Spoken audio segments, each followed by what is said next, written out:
Please Aryan ভাইয়া, আমার হাতটা ছাড়ো, আমার ব্যথা লাগছে তো। আরিয়ান আরো শক্ত করে মাইশার হাত ধরল। মাইশা ব্যথা পেয়ে ঠুকরে কেঁদে উঠল। কাঁদো কাঁদো স্বরে আরিয়ানকে বলল, প্লিজ ভাইয়া, আমার হাতটা ছেড়ে দাও না, আমার খুব ব্যথা লাগছে। আরিয়ান মাইশাকে ওয়ালের সাথে চেপে ধরে বলল, তোর অনেক সাহস বেড়ে গেছে তাই না? খুব পাকনা গজিয়েছে তোর। অশ্রু মিশ্রিত চোখে ভ্যাবলা ক্লান্তের মতো ফ্যাল ফ্যাল করে আরিয়ানের দিকে তাকিয়ে আছে মাইশা। মাইশা বুঝতে পারছে না আরিয়ান ওর সাথে এমন ব্যবহার করছে কেন। মাইশা নিজেকে ছাড়ানোর অনেক চেষ্টা করলো, কিন্তু পারল না। শেষে কিছুটা চিল্লিয়ে মাইশা আরিয়ানকে বলল, তুমি আমার সাথে এরকম ব্যবহার করছো কেন বলো তো? কি করেছি আমি? আরিয়ান অগ্নি দৃষ্টি নিয়ে মাইশার গাল দুটো চেপে ধরে বলল, চুপ, একদম চুপ। আমার সাথে একদম আওয়াজ তুলে কথা বলবি না। কি করেছিস তুই? না, তুই আমার পিএ। তোর যত কাজ আর কথা শুধুমাত্র আমার সাথে। ম্যানেজারের সাথে তোর এত কথা কিসের রে? তোমার বিয়ে হয়েছে বলে কি তুমি আমার মাথা কিনে নিয়েছো? আমার কি কারোর সঙ্গে কথা থাকতে পারে না? আরিয়ান অগ্নি মূর্তি ধারণ করে মাইশাকে বলল, এই, তোকে আমি নিষেধ করেছি না এই অফিসের কোনো স্টাফের সাথে কথা না বলতে? তুই আমার কথা অমান্য করলি কেন বল? তুই কি ভুলে গেছিস তুই কোন পরিবারের মেয়ে? মাইশার প্রচণ্ড পরিমাণে বিরক্ত লাগছে আরিয়ানের এই ব্যবহারে আর কথাগুলোতে। আরিয়ান সবসময় অপরাজিতার প্রতি একটা অধিকার ফলাতে চায়। আরিয়ান এমনিতেই অনেক গম্ভীর টাইপের, সবার কাছে ভালো আর ভদ্র হলেও মাইশার কাছে যেন একটা আতঙ্ক। সব সময় মাইশাকে শাসনের উপরে রাখে আরিয়ান। সেই ছোটবেলা থেকেই আরিয়ান মাইশার সাথে এমন করে। মাইশা আরিয়ানের ফুফাতো বোন। মাইশার বাবা আর মা দুজনেই ছোটবেলায় মারা গেছে। হঠাৎ করে মাইশার বাবা, তাই আরিয়ানের বাবা আজমত সাহেব মাইশাকে কোথাও যেতে দেননি, নিজের বাড়িতেই রেখে দিয়েছিলেন। তাই ওর বাবা আর মা মারা যাবার পর থেকেই মাইশা তার মামা আজমত সাহেবের বাড়িতেই থাকে আর তাদের অফিসেই চাকরি করে। কারণ মাইশার এইভাবে মামা আর মামির উপরে বসে খেতে তার বিবেকে খুব বাধে। তাই তার মামা প্রাইভেট অ্যাসিস্ট্যান্টের পোস্টটা মাইশাকে দিয়েছিল। তার মামার বয়স হয়ে যাওয়াতে অফিসের সমস্ত দায়িত্ব ও তার ছেলে আরিয়ানকে বুঝিয়ে দিয়েছে। আরিয়ান এখন মাইশাকে যেন তার প্রাইভেট অ্যাসিস্ট্যান্ট নয়, তার প্রাইভেট সম্পত্তি মনে করে। আরিয়ান সবসময় মাইশার সব ব্যাপার নিয়ে একটু বেশিই বাড়াবাড়ি করে, যা একদমই পছন্দ নয় মাইশার। কই, মাইশা তো কখনো ওর কোনো ব্যাপারে নাক গলায় না, তাহলে আরিয়ান কেন মাইশার সব ব্যাপারে নাক গলাতে আসে?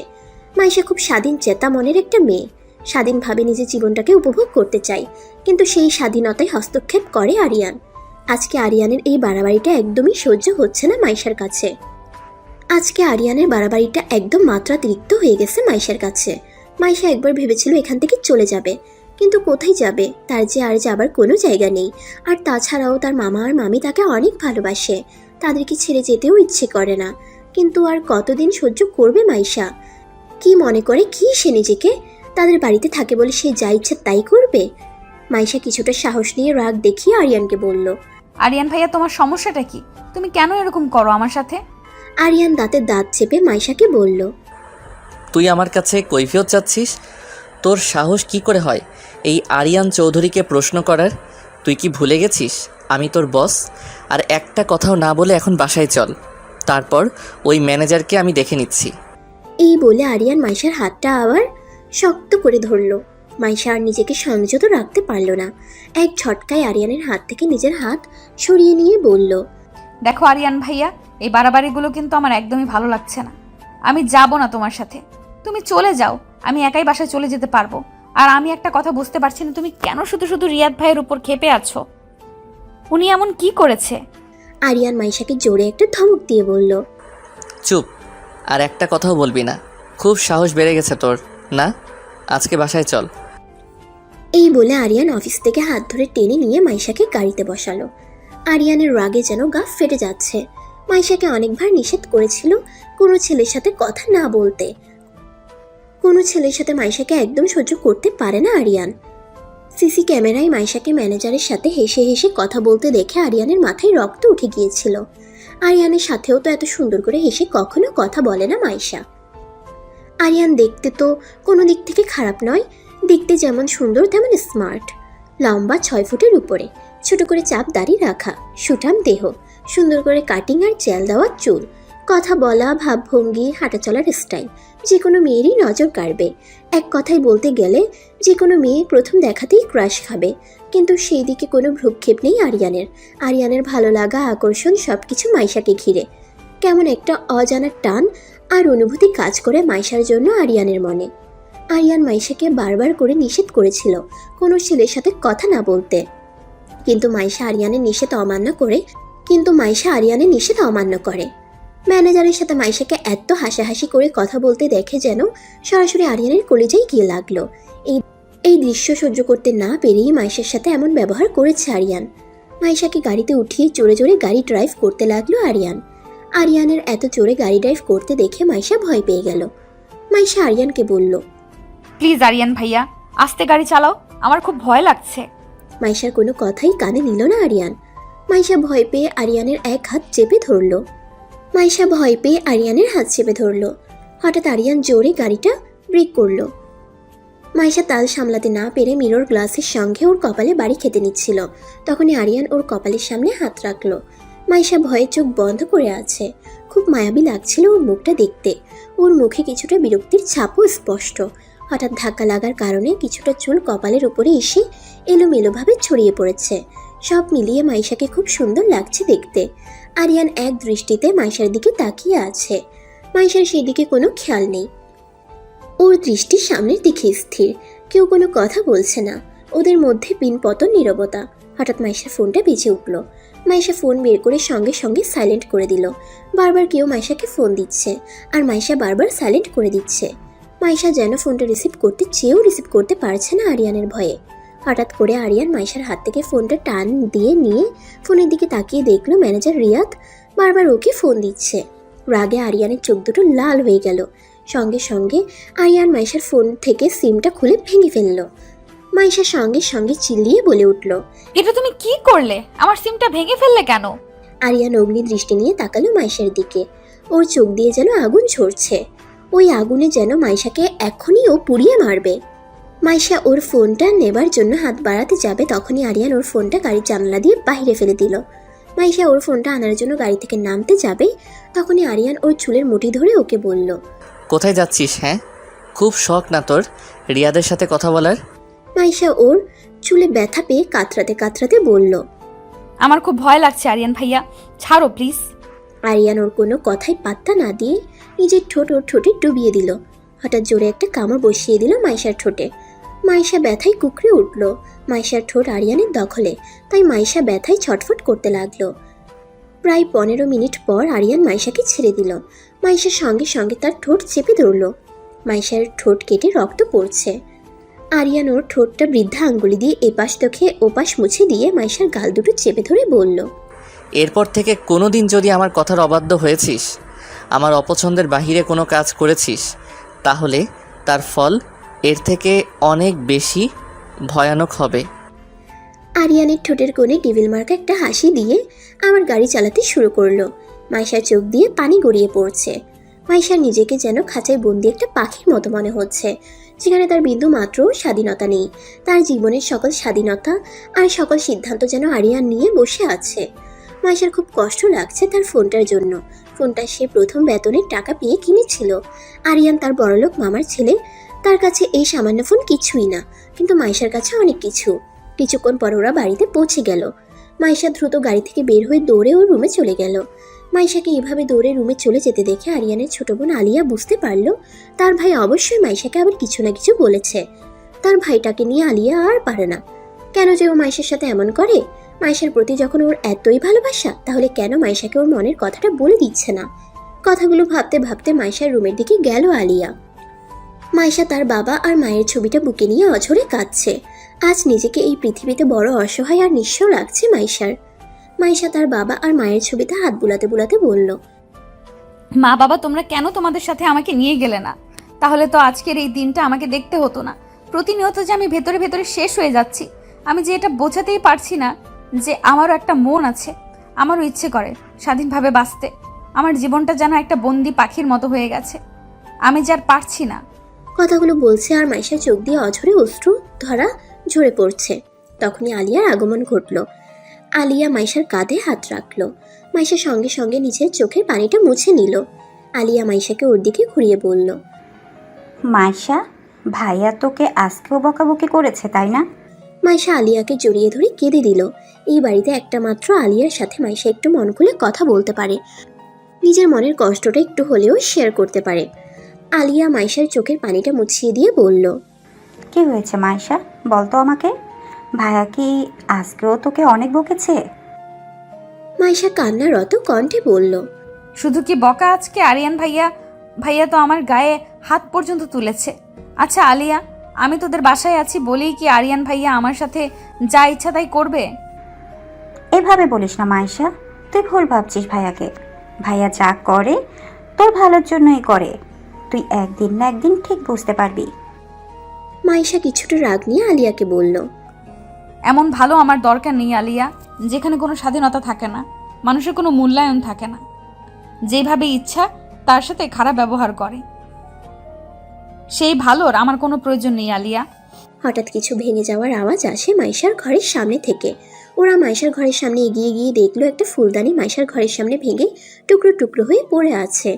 আলিয়া বুঝতে পারলো তার ভাই অবশ্যই এতক্ষণ এখানে দাঁড়িয়ে দাঁড়িয়ে ওদের কথা শুনছিল। মাইশার কথাগুলো আরিয়ান সহ্য করতে না পেরে তার রাগটা এই ফুলদানির উপর ছেড়েছে। মাইশা ফুলদানিটার দিকে চোখ বড় বড় করে তাকিয়ে আছে। এটা তো সেই ফুলদানিটা যেটা কিছুদিন আগে রিয়াদ তাকে গিফট করেছিল। আরিয়ান এই ফুলদানিটাকেও ছাড়লো না। এই ফুলদানিটা কি দোষ করেছিল? এই ফুলদানিটা খুব পছন্দের ছিল মাইশার। আরিয়ান তার পছন্দের জিনিসগুলো সব এক এক করে নষ্ট করে দিচ্ছে। তখন ফোন, আর এখন এই ফুলদানি। আরিয়ান আর কত এভাবে অত্যাচার করবে তার উপরে? আরিয়ান রাগে গজগজ করতে করতে রুমের এই পাশ থেকে ওপাশ হাঁটছে। আরিয়ানের ইচ্ছে করছিল সব ভেঙে চুরে চুরমার করে দিতে। আরিয়ান রাগে কটমট করতে করতে বলল, খুব শখ না তোর অন্যের দেয়া জিনিস খুব সুন্দর করে নিজের কাছে সাজিয়ে রাখার? তোর শখের জিনিসটা তো ভেঙে গেল। এইভাবে সব কিছু ভেঙে চুরে চুরমার করে দেব আমি? আমি ছাড়া তোর জীবনে অন্য কোনো কিছু প্রাধান্য পেতেই পারে না। মুক্তি চাস না তুই আমার কাছ থেকে? রিয়াদ আরও বেশ কয়েকবার মাইশার ফোনে কল দিল, কিন্তু কিছুতেই মাইশার ফোনে কল ঢোকাতে পারছে না রিয়াদ। রিয়াদ এক বুক হতাশা নিয়ে মনে মনে আওড়ালো, কেন যে মাইশা নিজের ফোনটা বন্ধ করে রেখেছে বুঝতে পারছি না। আমার যে মাইশার সাথে কথা বলা ছাড়া মোটেও ভালো লাগছে না, কেমন যেন পাগল পাগল লাগছে নিজের কাছে। মাইশা কি ওর মনের কথা বোঝে না? যত দ্রুত সম্ভব মাইশাকে ওর মনের কথা বলে দিতে হবে। ঠোঁটের কোণে খুব ব্যথা করছে মাইশার। মাইশা আয়নার সামনে দাঁড়িয়ে দেখলো ওর ঠোঁটটা অনেকটা ফুলে গেছে।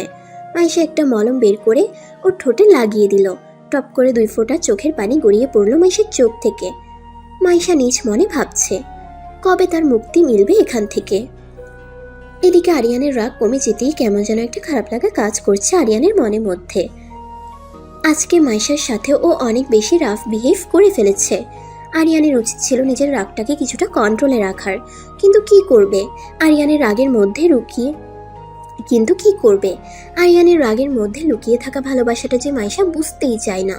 একটা অপরাধবোধ কাজ করছিল আরিয়ানের মনের মধ্যে। কিভাবে যে মাইশার কাছে সরি বলবে বুঝতে পারছে না আরিয়ান, কিন্তু যেভাবেই হোক আরিয়ানকে মাইশার কাছে সরি বলতেই হবে, তা না হলে আরিয়ান শান্তি পাচ্ছে না। আরিয়ান সঙ্গে সঙ্গে মাইশার রুমের দিকে চলে গেল, কিন্তু রুমে যেয়ে মাইশাকে পেল না আরিয়ান। মাইশাকে খুঁজতে খুঁজতে ছাদে যেয়ে দেখলো মাইশা মন খারাপ করে ছাদের এক কোণে দাঁড়িয়ে আছে। আরিয়ান মাইশার কাছে এগিয়ে গেল। মাইশা আরিয়ানকে দেখা মাত্রই ছাদ থেকে চলে যাচ্ছিল। তখনই আরিয়ান মাইশার হাত টেনে ধরল। মাইশার সঙ্গে সঙ্গে তীক্ষ্ণ কণ্ঠে বলে উঠল, আরিয়ান ভাইয়া আমার হাতটা ছাড়ো, আমি নিচে যাব। আরিয়ান হঠাৎ মাইশার সামনে 2 কানে ধরে হাঁটু গেড়ে বসে পড়ল। মাইশা অবাক হয়ে আরিয়ানের দিকে তাকিয়ে আছে। আরিয়ান তার 2 কানে ধরে আবেগ মাখা কণ্ঠে বলল, I am very sorry Maisha, really I am so sorry, please forgive me please.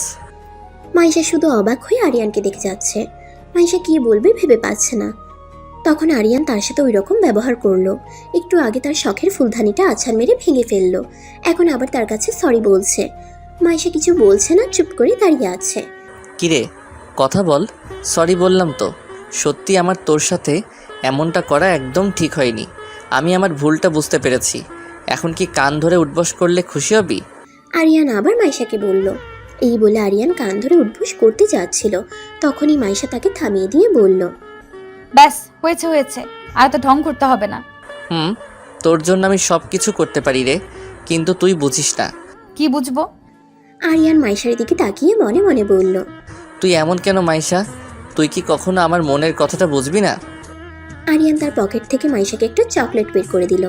Aryan জানে মাইশা চকলেট অনেক পছন্দ করে। মাইশা চকলেটটার দিকে তাকিয়ে ভাবছে। নিজে কষ্ট দেয় আবার নিজে এসেই সরি বলে। আমার পছন্দ অপছন্দ সব দিকটা খুব সুন্দরভাবে খেয়াল রাখে, তারপরও কেন আমার সাথে এমন করে সে? মাইশা আরিয়ানের হাত থেকে চকলেট নিয়ে খেতে শুরু করলো। আরিয়ান এক দৃষ্টিতে মাইশার চকলেট খাওয়া দেখছে। চকলেট খেতে খেতে কিছুটা চকলেট মাইশার ঠোঁটে লেগে গেল। আরিয়ান মাইশার ঠোঁটে লেগে যাওয়া চকলেটটা হাত দিয়ে মুছে দিল। হঠাৎ করে মাইশা আহ করে উঠল। আরিয়ান মাইশার ঠোঁটের দিকে তাকিয়ে দেখলো মাইশার ঠোঁটটা ফুলে আছে। ঠোঁটের কোণের হালকা কাটা দাগটা দেখা যাচ্ছে। সঙ্গে সঙ্গে আরিয়ানের গাড়ির মধ্যে ঘটে যাওয়া ঘটনাটার কথা মনে পড়ল। আরিয়ানের নিজের প্রতি নিজের ধিক্কার দিতে ইচ্ছে করছে। কি করে পারলো সে নিজের ভালোবাসার মানুষটাকে এইভাবে কষ্ট দিতে? আরিয়ান কি বলবে বুঝতে পারছে না। কথাগুলো ভাবতে ভাবতে আরিয়ানের চোখ গেল মাইশার দিকে। মাইশার চুলগুলো খোলা, বাতাসের চুলগুলো উড়ছে আর কিছু কিছু চুল ওর কপালে এসে পড়ছে। মাইশা কিছুক্ষণ পরপর কপাল থেকে ওর চুলগুলো সরিয়ে কানের পাশে গুজে দিচ্ছে। খোলা চুলে চকলেট খাওয়া অবস্থায় মাইশাকে খুব অপরূপা লাগছিল। আরিয়ান মুগ্ধ হয়ে মাইশার দিকেই তাকিয়ে আছে। মাইশা আরিয়ানকে এইভাবে তার দিকে তাকিয়ে থাকতে দেখে আরিয়ানের সামনে একটা তুড়ি মারল। তুড়ির শব্দে আরিয়ানের ধ্যান ভাঙল। মাইশা চকলেটের শেষ অংশটাও মুখে পুরে দিতে দিতে আরিয়ানকে বলল, এভাবে তাকিয়ে আছো কেন? আমার নজর লাগবে না, পরে তো আমার পেট খারাপ করবে। আরিয়ান মনে মনে বলল, তোমার উপর আমার নজর তো সেই কবেই লেগে গেছে। সেই নজর আর কোনো দিনও সরবে না। বেশ কিছুক্ষণ পর আরিয়ান আর মাইশা ছাদ থেকে নিচে নেমে গেল। ছাদ থেকে নেমে মাইশা তার মামিকে রান্নাঘরে হেল্প করতে গেল। আলিয়া লেখাপড়া করে, তাই তার মাকে তেমন হেল্প করতে পারে না। আর মাইশা তো অফিস নিয়েই ব্যস্ত থাকে, তার মামিকে তেমন একটা হেল্প করা হয় না। তার মামি সারাদিন ঘরের সমস্ত কাজ করে, তাই মাইশা যতটুকু সময় পায় মামিকে কাজে হেল্প করে। আজও তার অন্যথা হলো না। এদিকে আরিয়ান তার ঘরে চেয়ারে হেলান দিয়ে বসে ভাবছে, যত দ্রুত সম্ভব রিয়াদকে অফিস থেকে বের করে দিতে হবে। রিয়াদকে কিছুতেই মাইশার কাছাকাছি ঘেঁষতে দেওয়া যাবে না। বাবার সাথে এই বিষয়ে আজকে কথা বলতে হবে। রাত্রের বেলা খেতে বসে আরিয়ান তার বাবাকে কথায় কথায় বলল। বাবা, তোমার সাথে অফিসের বিষয়ে আমার একটা কথা ছিল। আরিয়ানের বাবা আমজাদ সাহেব এক লোকমা মুখে নিতে নিতে আরিয়ানকে বলল, কি কথা? কোনো সমস্যা হয়ে গেছে নাকি অফিসে? না, আসলে আমি ভাবছিলাম অফিস থেকে কিছু পুরাতন লোককে ছাঁটাই করে নতুন কিছু লোক নেব। কেন? ওরা কি দোষ করছে? নতুন লোক নিলে অফিসের কাজকর্ম আরও আপডেট হবে, তাই। না রিয়ান, ওরা সবাই আমার অনেক বিশ্বস্ত লোক। আর বিশ্বস্ত লোক যে কাজটা খুব আন্তরিকভাবেই করবে, নতুন লোকগুলো সেইভাবে করবে না। আরিয়ানের বাবার কথা শুনে আরিয়ানের প্ল্যানিংটা একদম ভেস্তে গেল। আরিয়ান তো ভেবেছিল এই সুযোগে তাদের ম্যানেজার রিয়াদকে অফিস থেকে ছাঁটাই করে দিয়ে নতুন ম্যানেজার রাখবে, কিন্তু সেটা আর হলো না। আমজাদ সাহেব আরিয়ানকে সব দায়িত্ব বুঝিয়ে দিলেও অফিসের ব্যাপারে কোনো সিদ্ধান্ত নেবার আগে আমজাদ সাহেবকে জানাতে বলেছে, তাই ব্যাপারটা জানাতে হয়েছিল আরিয়ানকে। তা না হলে নিজেই রিয়াদকে অফিস থেকে বের করে দিত। মাইশা আরিয়ানের কথা শুনে ঠিকই বুঝতে পারলো আরিয়ান ঠিক কাকে মিন করছিল অফিস থেকে ছাঁটাই করার ব্যাপারে। কিন্তু মাইশা ভেবে পায় না আরিয়ান কেন রিয়াদের উপর এত রেগে আছে। রিয়াদ তো যথেষ্ট ভালো আর মার্জিত একটা ছেলে, খুব চুপচাপ আর কাজেও অনেক দক্ষ। আরিয়ানের তো রিয়াদের উপর অনেক খুশি হবার কথা, কিন্তু তা না করে উল্টো রিয়াদের উপর আরিয়ান কেন এত ক্ষেপে আছে সেটাই মাইশা বুঝতে পারছে না। খাওয়া শেষ করে মাইশা নিজের রুমের দিকে যেতে নিবে, তখনই আরিয়ান তাকে পেছন থেকে ডাক দিয়ে ওর কাছে এসে একটা প্যাকেট ওর হাতে ধরিয়ে দিয়ে বলল, এই নে, এই প্যাকেটে কিছু ওষুধ আছে। ওষুধগুলো খেয়ে নিস, ঠোঁটের ব্যথাটা কমে যাবে। মাইশা প্যাকেটটা আরিয়ানের হাতেই আবার ফিরিয়ে দিয়ে বলল, না আরিয়ান ভাইয়া, তোমার ওষুধ আমার লাগবে না, আমার ব্যথা এমনিতেই ভালো হয়ে যাবে। আরিয়ান মাইশাকে একটু ধমক দিয়ে বলল, চুপ, কোনো কথা বলবি না, যা বলছি সেটা কর। কথাটা বলে আরিয়ান মাইশার হাতে ওষুধের প্যাকেটটা দিয়ে চলে গেল। মাইশা প্যাকেটের দিকে তাকিয়ে একটা ভেঙচি কেটে মনে মনে আওড়ালো। ব্যথা দিয়ে এখন আবার ভালোবাসা দেখাতে এসেছে। রিয়াদের কিছুই ভালো লাগছে না, ও যেন ভিতরে ভিতরে ছটফট করে মরছে। মাইশার সাথে কথা বলতে পারলে হয়তোবা রিয়াদের মনটা কিছুটা শান্ত হতো। এর মধ্যে বেশ কয়েকবার রিয়াদ মাইশার ফোনে কল দিয়েছিল, কিন্তু মাইশার ফোনে কল ঢুকছেই না। রিয়াদের ছটফটানি ক্রমশ বেড়েই চলেছে। রিয়াদ এখন শুধু সকাল হবার অপেক্ষা করছে, কখন সকাল হবে, কখন মাইশাকে এক নজর দেখবে আর ওর সাথে মন ভরে কথা বলবে। আজকের রাতটা যেন রিয়াদের কাছে খুব বড় মনে হচ্ছে। তার অপেক্ষার প্রহর যেন শেষ হতেই চায় না। পরদিন সকালে রিয়াদ অফিসে গিয়ে মাইশার জন্য অপেক্ষা করছিল। মাইশা এখনো অফিসে আসেনি। রিয়াদ কিছুক্ষণ পরপর পর্যবেক্ষণ করছে মাইশা এসেছে কিনা। কিছুক্ষণ পর রিয়াদ তার কাঙ্ক্ষিত ব্যক্তিটাকে দেখতে পেয়ে তার ঠোঁটের কোণে একটি স্বস্তির হাসি ফুটে উঠল। মাইশা তার কেবিনে ঢুকতেই রিয়াদ এসে তাকে বলল, তোমার ফোন বন্ধ ছিল কেন গতকালকে মাইশা? তোমাকে কতবার ফোন দিয়েছি জানো তুমি? মাইশা কিছুটা রাগ নিয়ে মনে মনে বলল, ফোন পাবেন কি করে? ওই ডেভিলটা আমার সিমটা ভেঙে ফেলেছে আর ফোনটা ফেলে দিয়েছে। মাইশা কথা বলছে না দেখে রিয়াদ আবার মাইশাকে বলল, কি হলো মাইশা, কথা বলছো না কেন? আসলে আমার ফোনটা হাত থেকে পানিতে পড়ে গিয়ে নষ্ট হয়ে গেছে। উফ, তুমি বিশ্বাস করবে না মাইশা, তোমাকে ফোনে না পেয়ে আমার খুব টেনশন হচ্ছিল তোমার জন্য। পিছন থেকে আরিয়ান বলে উঠল, মিস্টার রিয়াদ, ওর জন্য ভাবার অনেক মানুষ আছে, টেনশন করার অনেক মানুষ আছে। আপনার না ভাবলেও করলেও চলবে। আপনি বরং আপনার কাজটা নিয়ে ভাবুন, তা না হলে আপনাকে আমি এই অফিসে রাখবো কি না সেটা নিয়ে আমাকে ভাবতে হবে। নাও লিভ ফ্রম হেয়ার। এইভাবে আরিয়ান চলে আসাতে রিয়াদ অনেকটা ঘাবড়ে গেল। রিয়াদ দ্রুত করে মাইশার কেবিন থেকে বেরিয়ে গেল। রিয়াদ চলে যেতেই আরিয়ান দাঁতের দাঁত চেপে মাইশাকে তীক্ষ্ণ গলায় শাসিয়ে বলল, তোকে আমি আবারও সাবধান করে দিলাম মাইশা, দ্বিতীয়বার যেন ওই রিয়াদের সাথে তোকে আমি কথা বলতে না দেখি। Mind it.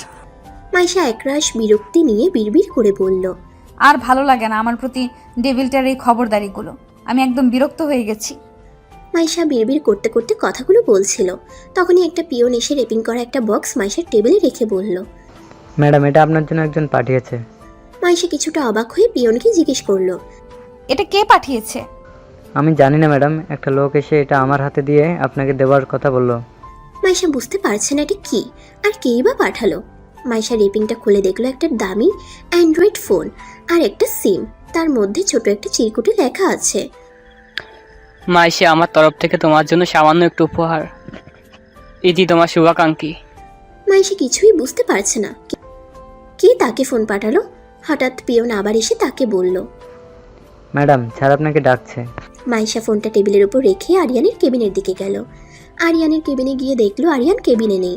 মাইশা বেশ কিছুক্ষণ আরিয়ানের জন্য অপেক্ষা করে নিজের কেবিনের দিকে চলে গেল। মাইশা কেবিনে ঢুকতেই যা দেখলো তা দেখার জন্য মাইশা একদমই প্রস্তুত ছিল না। মাইশা নিজের কেবিনে এসে দেখলো ফোনটা ভেঙে টুকরো টুকরো হয়ে নিচে পড়ে আছে। মাইশার চোখ যেন চড়ক গাছ হয়ে গেল। মাইশা ভেবে পাচ্ছে না হঠাৎ কে করলো এই কাজটা। ভাবতে ভাবতে মাইশা কিছুটা আন্দাজ করতে পারলো এই কাজটা কে করতে পারে, কারণ যে এই কাজটা করেছে সে সবসময় মাইশার সকল ব্যাপারে তার ময়লা নাকটা গলাতে আসে, তাই সে ছাড়া এই কাজটা দ্বিতীয় আর কেউ করেনি। মাইশা একরাশ রাগ মনের ভিতর নিয়ে ফোনের ভাঙা টুকরোগুলো উঠিয়ে হনহন করে আরিয়ানের কেবিনের দিকে চলে গেল।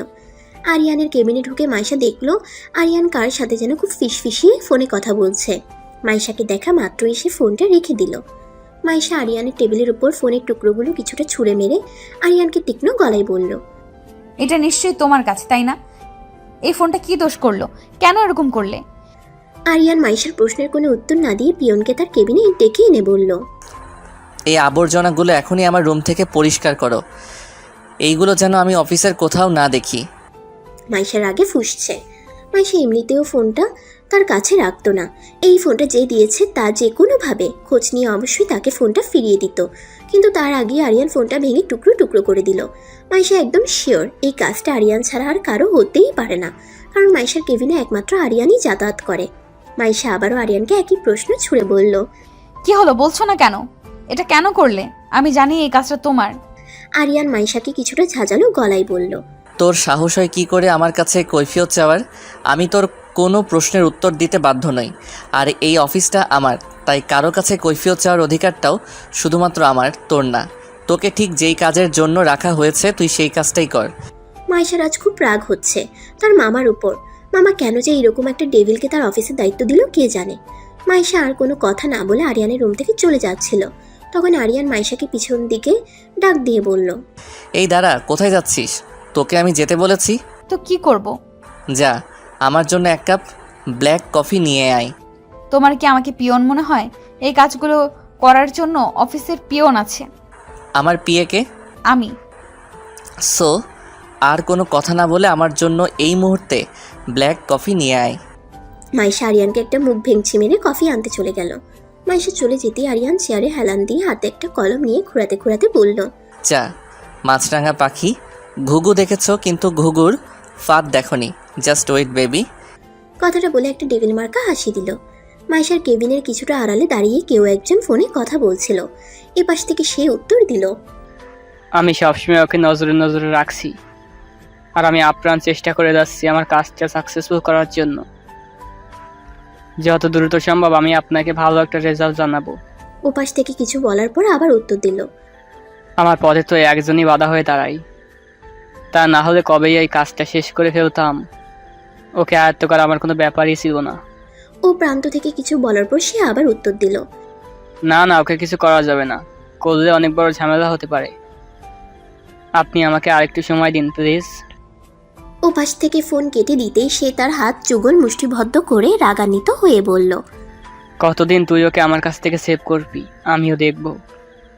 আমার তো এই মিশনটা সাকসেসফুল করতেই হবে, তার জন্য আমার যা যা করতে হয় আমি সবই করব, শুধু সঠিক সময়ের অপেক্ষায়। কথাগুলো বলেই সে আপন মনে হাসতে লাগলো। কিছুক্ষণ পর মাইশা এক কাপ কফি বানিয়ে এনে আরিয়ানের হাতে দিল। আরিয়ান কফিতে এক চুমুক দিয়েই নাক মুখ খিচে মাইশাকে বলল, এটা কোনো কফি বানিয়েছিস নাকি নিম পাতার রস নিয়ে এসেছিস, কোনটা? তোকে তো ব্ল্যাক কফি না দিয়ে তোকে তো করলার জুস খাওয়ানো উচিত, আল্লাহর বাচ্চা।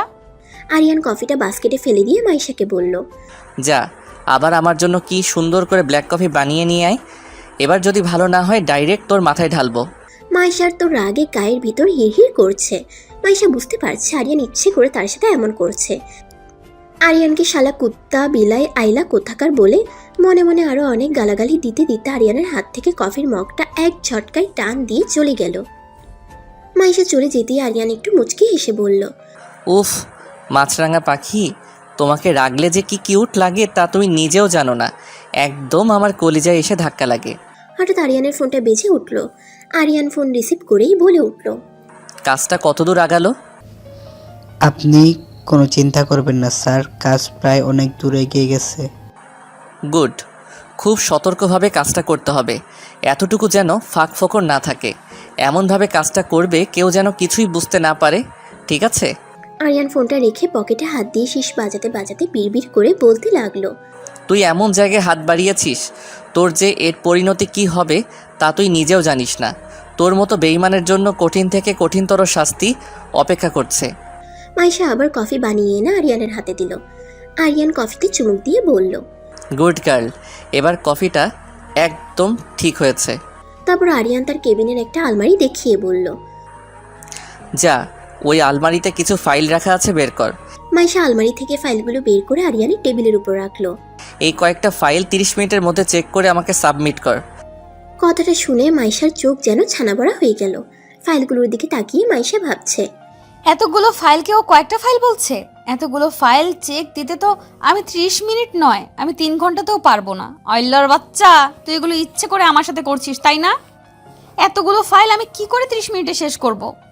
মাইশা আরিয়ানকে বলল, এতগুলো ফাইল আমি 30 মিনিটের মধ্যে শেষ করতে পারবো না, আমাকে আরো সময় দিতে হবে। যদি আর একটাও কথা বলিস তাহলে ফাইলের সংখ্যা বাড়বে আর টাইমের সংখ্যা কমবে। এবার ভেবে দেখ তুই কি করবি। মাইশা ফাইল নিয়ে নিজের কেবিনে যেতে নেবে তখনই আরিয়ান তাকে বলল, এই দাঁড়া, কোথায় যাচ্ছিস? আমার সামনে বসেই কাজটা কমপ্লিট করবি তুই? হ্যাঁ হ্যাঁ নয় হ্যাঁ। কিন্তু আরিয়ান চোখ গরম করে মাইশার দিকে তাকালো। মাইশা ভয় পেয়ে গেল আর আরিয়ানকে মনে মনে 101টা গালাগাল দিতে লাগলো।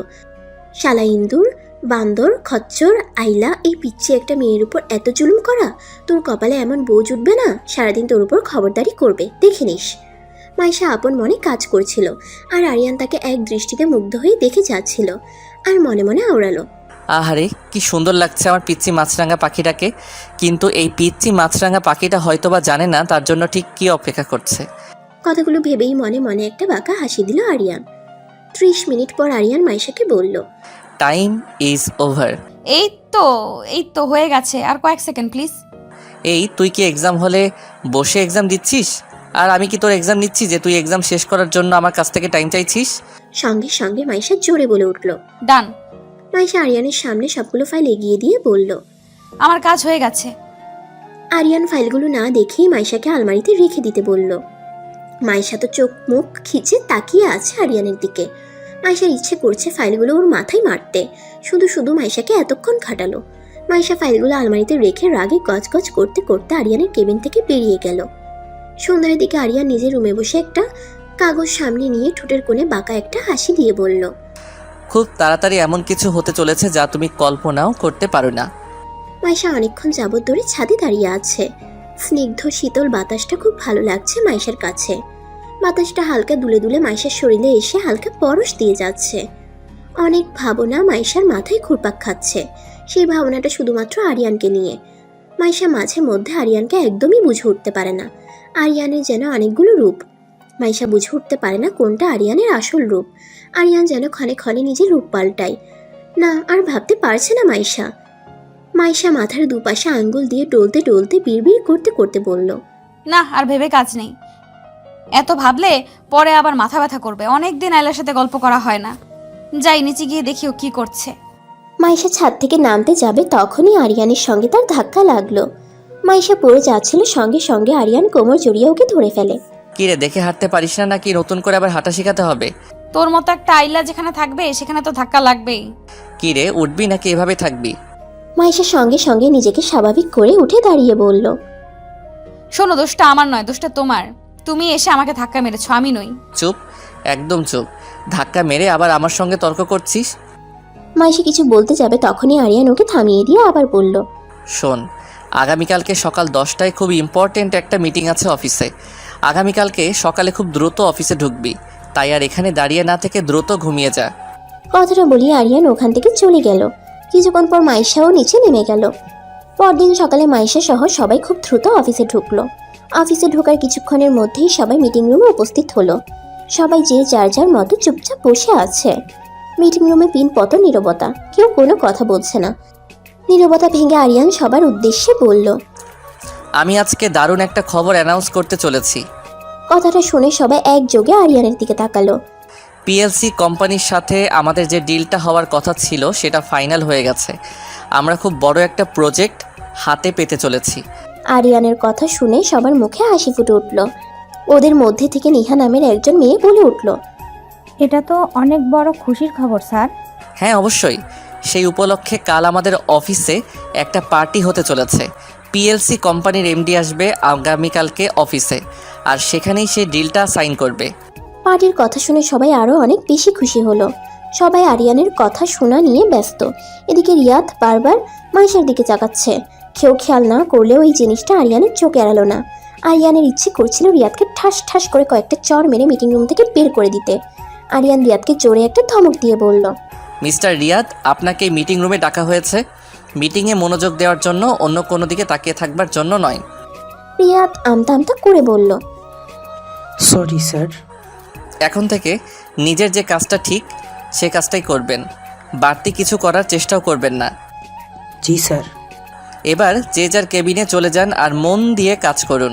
সবাই যে যার যার কাজে চলে গেল। সবাই রুম থেকে চলে যেতেই আরিয়ান মাইশার উপর রাগে ফেটে পড়ল। আরিয়ান রাগে কটমট করতে করতে বিড়বিড় করে বলল, এই মেয়েটা কি কিছুই বোঝে না? কে ওর দিকে তাকিয়ে আছে, কে ওকে ফলো করছে, কিছুই কেউ নোটিশ করে না? এমন কেন এই মেয়েটা? এখনও বাচ্চা স্বভাবের, ডিসগাস্টিং। বিকেলের দিকে মাইশা নিজের কেবিনে বসে কাজ করছিল। তখনই অফিস বয় মাইশার কাছে এসে বলল, ম্যাডাম, স্যার আপনাকে ডাকছে। মাইশা আর কিছু না ভেবে দ্রুত আরিয়ানের কেবিনে চলে গেল। আমাকে ডাকছো কেন? আরিয়ান কিছুটা চোখ গরম করে মাইশার দিকে তাকিয়ে মাইশাকে বলল, এটা অফিস, আর এখানে আমি আপনার বস, সুতরাং আমাকে স্যার বলে ডাকবেন। আরিয়ানের কথা শুনে মাইশা চরমভাবে অবাক হলো। মাইশা ভাবছে, এর আবার কি হলো? আবার কোন রূপ ধারণ করলো? আবার কি ফন্দি ঘুরছে মাথায়, আল্লাহ জানে। আরিয়ান মাইশার সামনে কতগুলো কাগজ এগিয়ে দিয়ে বলল, এইগুলো অফিসের কিছু ইম্পর্টেন্ট কাগজ, এইগুলোতে সাইন করে দিন। মাইশা চোখ বড় বড় করে তাকিয়ে আছে কাগজগুলোর দিকে। এতগুলো কাগজ সাইন করতে তো আমার আজ সারা দিন লেগে যাবে। আর কত ভাবে যে এই ডেভিলটা আমার উপর অত্যাচার করবে, আল্লাহ জানে। আরিয়ান মাইশাকে একটা কলম এগিয়ে দিয়ে বলল, কাগজগুলো পরে এখানে বসেই সাইন করে দিন। এই কাগজগুলো পরে সাইন করতে গেলে তো আমাকে আজকে আর বাসায় ফিরতে হবে না, অফিসেই থাকতে হবে। মাইশা কাগজের 2-1 পাতা উল্টিয়ে পড়ার ভান করে কাগজগুলোতে সাইন করা শুরু করলো। আরিয়ান মাইশার দিকে তাকিয়ে মনে মনে একটা হাসি দিল। সেই হাসির কারণ একমাত্র আরিয়ান ছাড়া আর কেউ জানে না। অফিস টাইম শেষে সবাই অফিস থেকে বের হচ্ছিল। মাইশা সবকিছু গুছিয়ে অফিস থেকে বের হতে নেবে তখনই আরিয়ান তার সামনে এসে বলল, কোথায় যাচ্ছেন? আমার অফিস শেষ, তাই বাসায় যাচ্ছি। আপনাকে আমি যেতে বলেছি?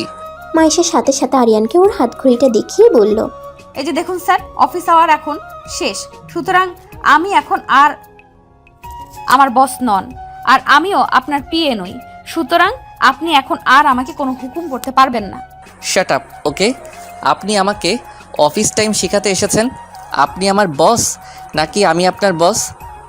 আগামীকালকে অনেক বড় একটা প্রজেক্ট সাইন হতে চলেছে, সো সমস্ত কাজ কমপ্লিট করে তারপরে বাসায় যাবেন। জি স্যার, আমি সম্পূর্ণ কাজ কমপ্লিট করেই বাসায় যাচ্ছি। Very good. Thank you sir, তাহলে এখন আমি আসি। না, আমি না বলা পর্যন্ত আপনি এক পা অফিস থেকে বের হবেন না। কিন্তু কেন? আপনি আমার সাথে এমন করতে পারেন না। আরিয়ান মাইশাকে ওয়ালের সাথে চেপে ধরে বলল, আমি কি পারি আর না পারি সেটা নিশ্চয়ই আপনার কাছ থেকে আমাকে শিখতে হবে না আমার?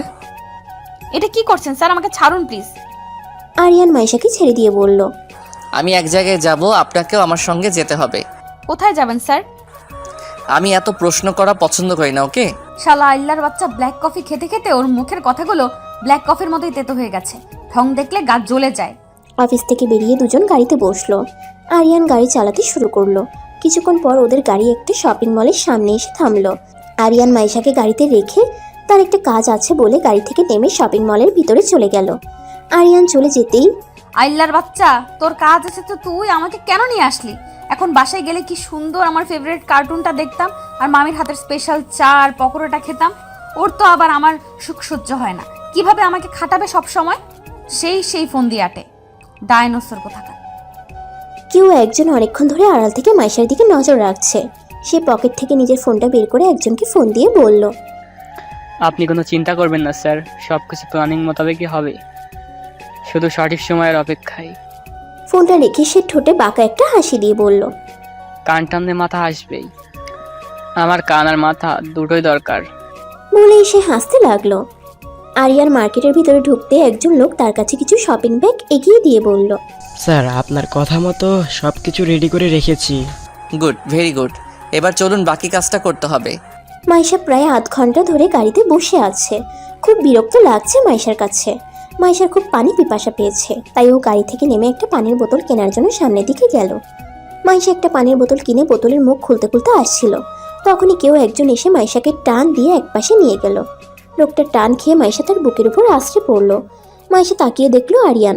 মাইশা দেখলো খুব স্পিডে দ্রুত একটা গাড়ি মাইশার পাশ কেটে চলে গেল। ঠিক সময় মতো যদি আরিয়ান মাইশাকে টান না দিত তাহলে মাইশার বড় ধরনের একটা অ্যাক্সিডেন্ট হয়ে যেত। আরিয়ান অগ্নিমূর্তি হয়ে মাইশার দুই বাহুতে হাত দিয়ে মাইশাকে ঝাঁকি দিয়ে জোরে চিল্লিয়ে বলল, কোনো কমন সেন্স নেই তোর? কিভাবে রাস্তা পার হতে হয় তাও তুই জানিস না? আমি ঠিক সময় মতো না আসলে এখন কি হতো বুঝতে পারছিস তুই? কেন গাড়ি থেকে নেমেছিস তুই? তোকে না আমি বললাম গাড়িতে বসতে? মাইশা তার হাতে রাখা পানির বোতলটা আরিয়ানকে দেখিয়ে আস্তে করে বলল, পানি আনতে গেছিলাম, আমার খুব পানি পিপাসা পেয়েছিল তাই। Just shut up stupid. তোর পানির পিপাসা পেয়েছে, তুই আমাকে ফোন দিয়ে বলতে পারলি না? এখন যদি কিছু হয়ে যেত তোর, তখন কি হতো? কি করে বলবো? আমার কাছে কি ফোন আছে যে তোমাকে আমি ফোন দিব? আরিয়ান আর কিছু বলল না। মাইশার হাত ধরে রাস্তা পার করে ওকে গাড়ির কাছে নিয়ে আসলো। আরিয়ান আর মাইশা গাড়িতে গিয়ে বসলো। আরিয়ান গাড়ি চালানো শুরু করলো। আরিয়ানের খুব গিল্টি ফিল হচ্ছে। আরিয়ানের জন্যই মাইশার আজ অনেক বড় বিপদ হতে পারত। মাইশার কাছে যদি আজকে ফোন থাকতো তাহলে মাইশা আরিয়ানকে ফোন দিতে পারতো। মাইশা কিছুক্ষণ পর পর আরিয়ানের দিকে আর চোখে তাকাচ্ছে। আজকে আরিয়ান সঠিক সময় মতো যদি না আসতো তাহলে এতক্ষণে মাইশার প্রাণ পাখিটা উড়ে যেত। কেন যেন আজকে আরিয়ানের প্রতি অন্যরকম একটা অনুভূতি জাগ্রত হচ্ছে মাইশার মনে। এতদিন আরিয়ান মাইশার সঙ্গে যা করেছে সবটাই আরিয়ানের বাড়াবাড়ি বলে মাইশা পাত্তা দিত না, কিন্তু আজ কেন যেন আরিয়ানের এই শাসনটা খুব ভালো লাগলো মাইশার কাছে। গাড়ি চলছে তার আপন গতিতে, কারো মুখে কোনো কথা নেই, দুজনের মধ্যেই পিনপতন নীরবতা। কিছুক্ষণ পর গাড়ি এসে ওদের বাড়ির সামনে থামলো। মাইশা ওর রুমের দিকে যেতে নেবে তখনই আরিয়ান পিছন থেকে ওকে ডাক দিয়ে ওর সামনে দুটা শপিং ব্যাগ এগিয়ে দিয়ে বলল, এই নে, এই শপিং ব্যাগগুলো ধর। কি এইগুলো? এত কথা না বলে ধরতে বলেছি, ধর। আরিয়ান শপিং ব্যাগগুলো মাইশার হাতে দিয়ে বলল, আগামীকালকে পার্টিতে তুই এই ড্রেসটা পরবি। যদি এই ড্রেসটা না পরিস তাহলে কিন্তু তোর খবর আছে। বলেই আরিয়ান ওখান থেকে চলে গেল। আরিয়ান ওখান থেকে চলে যেতেই মাইশা আরিয়ানের যাওয়ার পানে তাকিয়ে বিড়বিড় করে বলল, গিফট দিল আর থ্রেড দিল, কিছুই বুঝলাম না। সন্ধ্যার দিকে আলিয়া ছাদের এক কোণে দাঁড়িয়ে ফিসফিস করে কারোর সাথে কথা বলছিল। তখনই মাইশা আস্তে আস্তে করে আলিয়ার পিছনে এসে আলিয়াকে আস্তে করে বলল। Drinking drinking sinking water. মাইশার কণ্ঠ শুনে আলিয়া ঘাবড়ে গেল। তাড়াহুড়ো করে আলিয়া ফোনটা কেটে দিয়ে কিছুটা তুতলিয়ে মাইশাকে বলল। মানে কি বলছিস তুই? আহারে, কিচ্ছু বোঝে না আমার বোনটা। আমি কিন্তু সব বুঝে ফেলেছি। কি বুঝেছিস? এই যে আমার বোনটা কারো প্রেমে হাবুডুবু খাচ্ছে। ধুর, কি যে বলিস না তুই। আচ্ছা ঠিক আছে, আমি তো এখন তোর পর হয়ে গেছি। আমাকে যখন বলবি না আমি চলে যাচ্ছি তাহলে। আলিয়া মাইশাকে বাধা দিয়ে বলল। কে বলল তুই আমার পর? আপন ভাবলে তো বলতি। আরে তেমন কিছু না, আমার কলেজের এক সিনিয়র ভাইয়ের সাথে কথা বলছিলাম। মাইশা তার দুই হাত ভাঁজ করে ঠোঁট টিপে একটা হাসি দিয়ে আলিয়াকে বলল। বুঝি বুঝি, আমরা সব বুঝি। সিনিয়র ভাই না অন্য কিছু। তাই নাকি? তুই সব বুঝিস? অবশ্যই। আচ্ছা, সবই বুঝিস, তাহলে এটা বুঝিস না কে তোকে কেয়ার করে ভালোবাসে? মাইশা আলিয়ার কথা এড়িয়ে দিয়ে বলল। আচ্ছা চল নিচে যাই, এত বুঝে আর লাভ নেই। কথা এড়িয়ে যাচ্ছিস? আরে না, আসার সময় দেখলাম মামি তার স্পেশাল চা আর পকোড়া বানাচ্ছে, চল। মাইশা আলিয়াকে আর কোনো কথা বলতে না দিয়ে ওখান থেকে টেনে নিয়ে নিচে নেমে গেল। আলিয়া আর মাইশা টিভি দেখতে দেখতে পাকোড়া আর চা খাচ্ছিল। তখনই আরিয়ান এসে মাইশার সামনে একটা ফোনের বক্স রেখে বলল। এটা খুলে দেখ পছন্দ হয় কি না। বাবা মাইশা, তোর কি ভাগ্য রে, না চাইতেই নতুন ফোন পেয়ে গেলি। আর আমি কতদিন থেকে ভাইয়াকে বলছিলাম, ভাইয়া আমাকে নতুন একটা ফোন কিনে দাও। ভাইয়া শুনছেই না, আর তোকে না চাইতেই কিনে দিল। নে নে, খুলে দেখ পছন্দ হয়েছে কিনা। আমাদের তো নতুন ফোন পাওয়ার ভাগ্য নেই, তোরটা দেখেই না হয়ে আফসোস মেটালাম। মারবো টেনে এক চর। এই তো লেখাপড়া নেই, সব সময় খালি ফোনের চিন্তা মাথায় ঘুরঘুর করে, তাই না? যা পড়তে বস গিয়ে। ওহ ভাইয়া, সারাদিন কি পড়তে ভালো লাগে বলতো? তোর না সামনে পরীক্ষা, সারাদিন পড়ার টেবিলে বসে থাকবি। যা এখন পড়তে বস। মাইশা আরিয়ানকে থামিয়ে দিয়ে বলল। আপনি এরকম করছেন কেন স্যার? ও ঠিক সময় মতো পড়তে বসবে। মাইশার মুখে আরিয়ানকে স্যার কথাটা শুনে আলিয়া খিলখিল করে হেসে দিয়ে বলল। মাইশা, তুই ভাইয়াকে স্যার বলছিস? How funny. কি করব বল, উনি তো আমার বস। ওনাকে স্যার না ডেকে কি পারা যায়, তাই না স্যার? তোকে আমি স্যার ডাকতে বলেছি অফিসে, বাসায় না। তাহলে বাসায় কি বলে ডাকবো স্যার?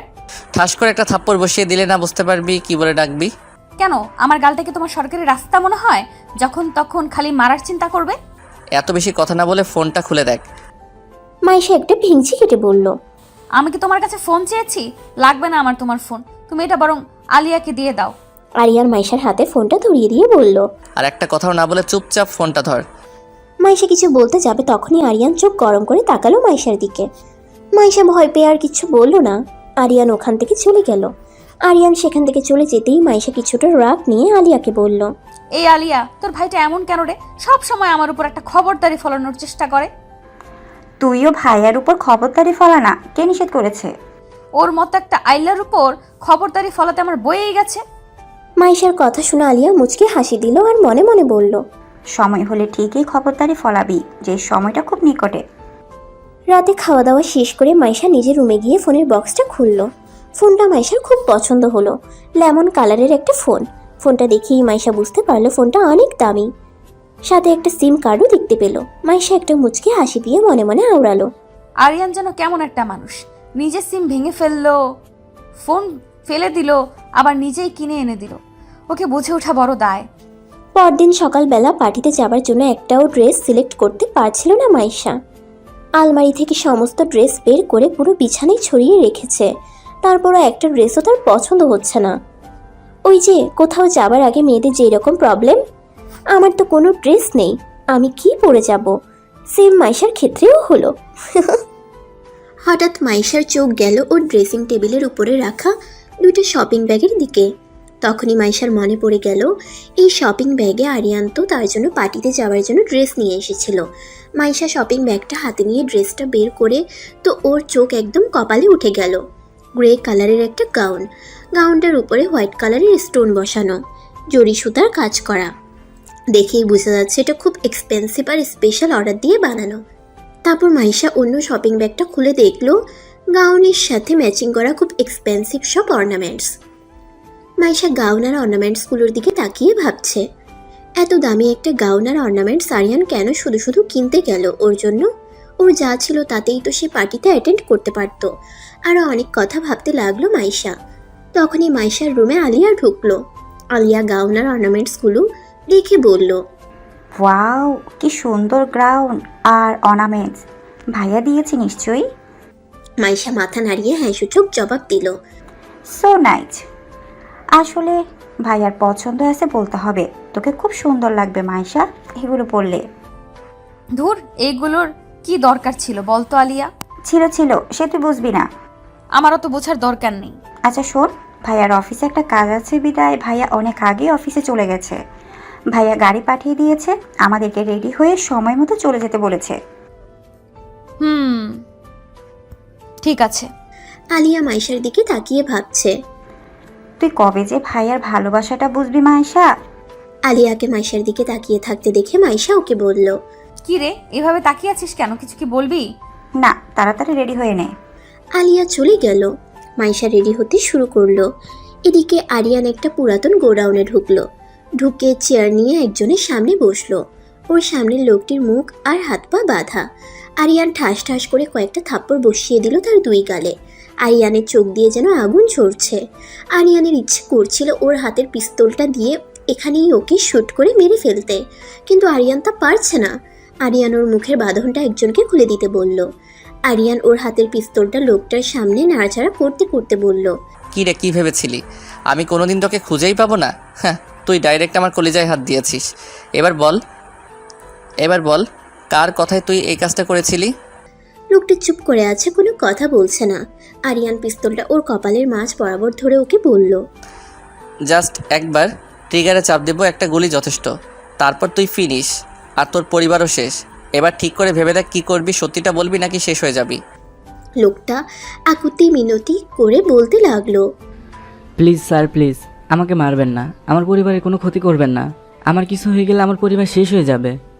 ওকে, তোকে আমি মারবো না, ছেড়ে দেবো। তার আগে তুই সত্যিটা বল, কে তোকে হায়ার করেছিল? Tell me the truth right now. লোকটা ছোট করে একটা ঢোক গিলে বলল, স্যার, আমি ওনার চেহারা দেখিনি, ওনার সাথে শুধু আমার ফোনে কথা হয়েছিল। আমাকে এক লোকের মাধ্যমে উনি মাইশা ম্যাডামের ছবি দিয়ে আমাকে বলেছিলেন ওনাকে যে কোনোভাবে খুন করতে হবে, আর না হয় গুম করতে হবে। আমি সেই লোকের চেহারাও দেখিনি, কারণ উনি তখন একটা কালো মুখোশ পরেছিল। বুঝতে পেরেছি, তোর বাঁচার কোনো ইচ্ছে নেই। ঠিক আছে, তাহলে তোর ইচ্ছেটা আমি পূরণ করে দেই। না স্যার, বিশ্বাস করুন স্যার, আমি সত্যি বলছি। বিশ্বাস না হলে আপনি আমার ফোনটা চেক করে দেখতে পারেন, ওই নাম্বার থেকে আমাকে কতবার কল দেওয়া হয়েছিল। আরিয়ান ফোনটা চেক করে দেখলো সত্যি একটা নাম্বার থেকে ওকে অনেকবার কল দেওয়া হয়েছিল। আরিয়ান সেই নাম্বারটাতে কয়েকবার কল দিল, কিন্তু বারবার ওই নাম্বারটা সুইচ অফ বলছে। তার মানে সে জেনে গেছে ওর হায়ার করা লোকটা আরিয়ানের কাছে ধরা পড়ে গেছে। কিন্তু কতদিন সে পালিয়ে বেড়াবে আরিয়ানের কাছ থেকে? আরিয়ান যেভাবেই হোক তাকে ঠিক ধরে ফেলবে, তারপর অনেক হিসাব তার সাথে বুঝে নেবে। আধ ঘন্টা পর মাইশা রেডি হয়ে আয়নার সামনে দাঁড়ালো। পুরো গাউন জুড়ে হোয়াইট স্টোন আর জড়ি সুতার কাজ, ম্যাচিং করা কানের দুল, ব্রেসলেট, চুলগুলো কিছুটা উঁচু করে বাঁধা, চোখে হালকা কাজল, হালকা লিপস্টিক আর হালকা মেকআপ, সব মিলিয়ে একদম কিউটের ডিব্বা। কিছুক্ষণ পর ওরা দুজন বাড়ি থেকে বেরিয়ে গেল। ওদের গাড়িটা অফিসের সামনে এসে থামলো। অফিসের ভিতরে ঢুকতেই মাইশার এক কলিগ সীমা মাইশার কাছে এসে বলল, ওয়াও দোস্ত, তোকে তো খুব সুন্দর লাগছে। সীমা হলো মাইশার খুব ক্লোজ এক ফ্রেন্ড। কিছুদিন আগেই মাইশার রেফারেন্সে সীমার এই অফিসে চাকরি হয়েছে। মাইশা সীমাকে জড়িয়ে ধরলো।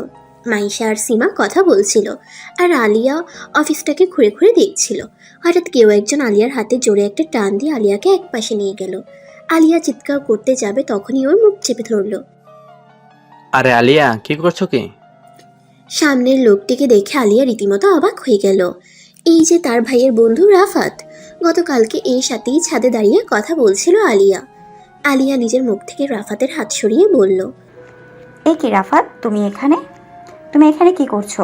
ভাইয়া দেখলে কিন্তু সন্দেহ করবে। রাফাত হেসে দিয়ে বলল, আমি এখানে না আসলে তোমাদের ডিলটাকে সাইন করবে শুনি।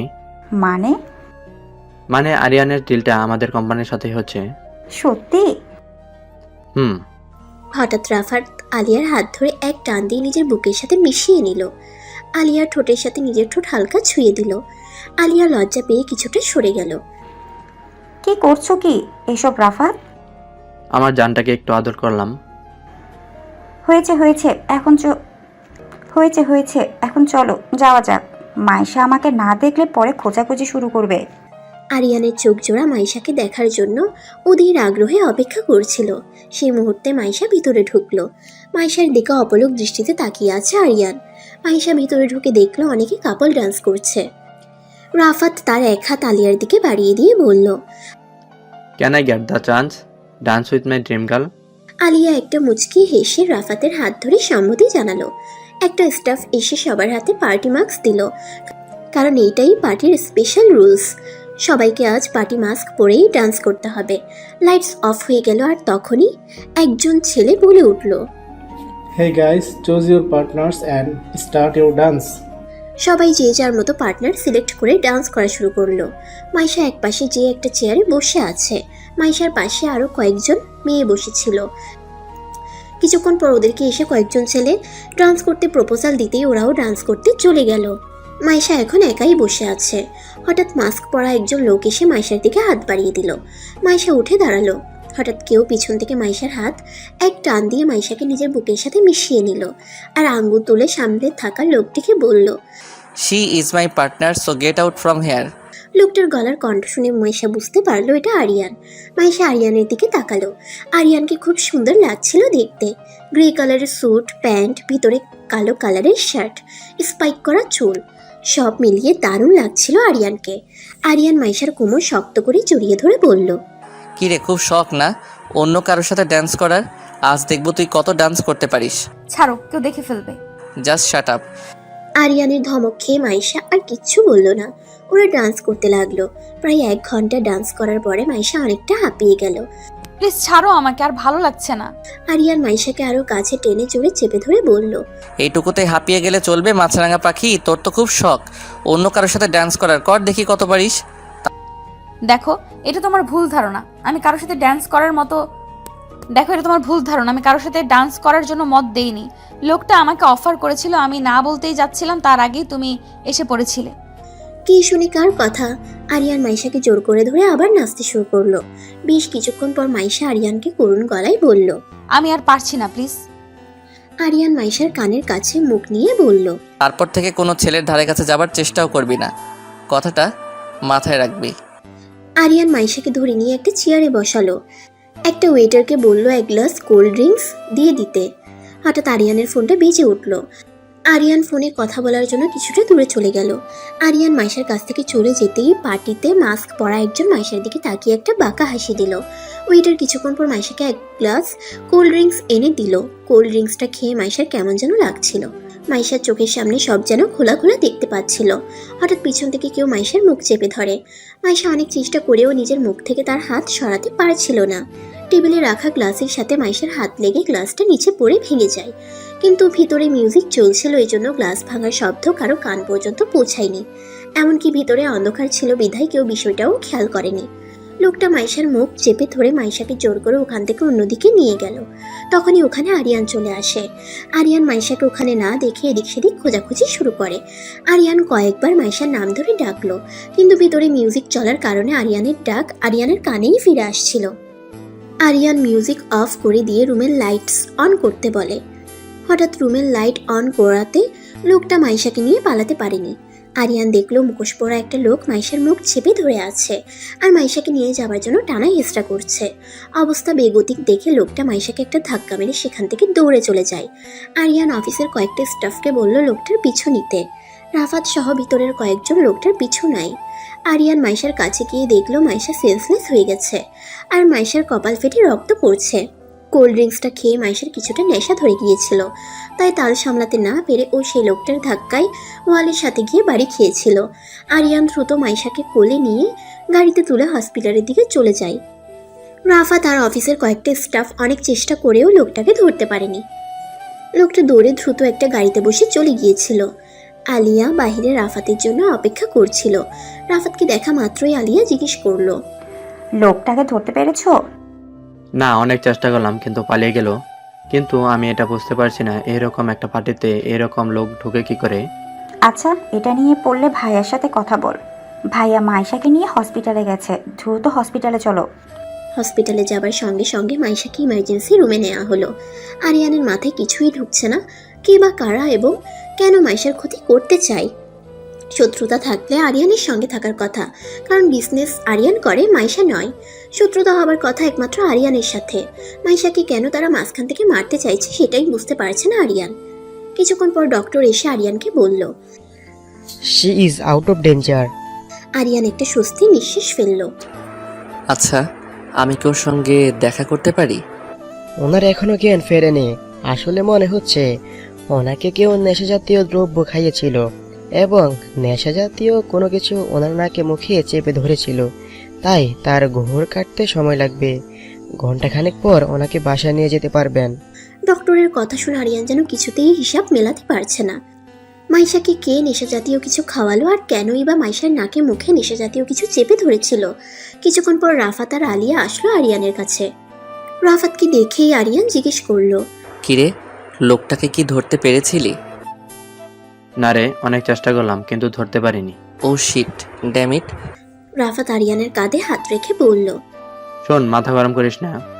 তারপর আরিয়ানের হাতে একটা কাগজ দিয়ে বলল, এটা ধর, এটা ওই গাড়ির নাম্বার, আমি লিখে এনেছি। আরিয়ান একজনকে ফোন দিয়ে গাড়ির নাম্বারটা দিয়ে বলল খোঁজ নিতে। আলিয়া কিছুটা বিচলিত হয়ে আরিয়ানকে জিজ্ঞেস করলো, আচ্ছা ভাইয়া, এখন বল মাইশার কি অবস্থা? ও এখন আউট অফ ডেঞ্জার। ঘন্টাখানেক পর ডক্টর বাসায় নিয়ে যেতে বলেছে। ঘন্টা খানেক পর ওরা মাইশাকে বাসায় নিয়ে গেল, কিন্তু ওর নেশার ঘোর এখনো কাটেনি। কেমন যেন একটা ঢুলো ঢুলো অবস্থা ওর। বাড়িতে ঢোকার সঙ্গে সঙ্গেই মাইশার মামি মাইশাকে জড়িয়ে ধরে কেঁদে দিল। ও মা! হঠাৎ করেই মাইশা ওর মামির হাত ধরে নাচা শুরু করলো। ওর মামি চোখ বড় বড় করে মাইশার দিকে তাকিয়ে আছে।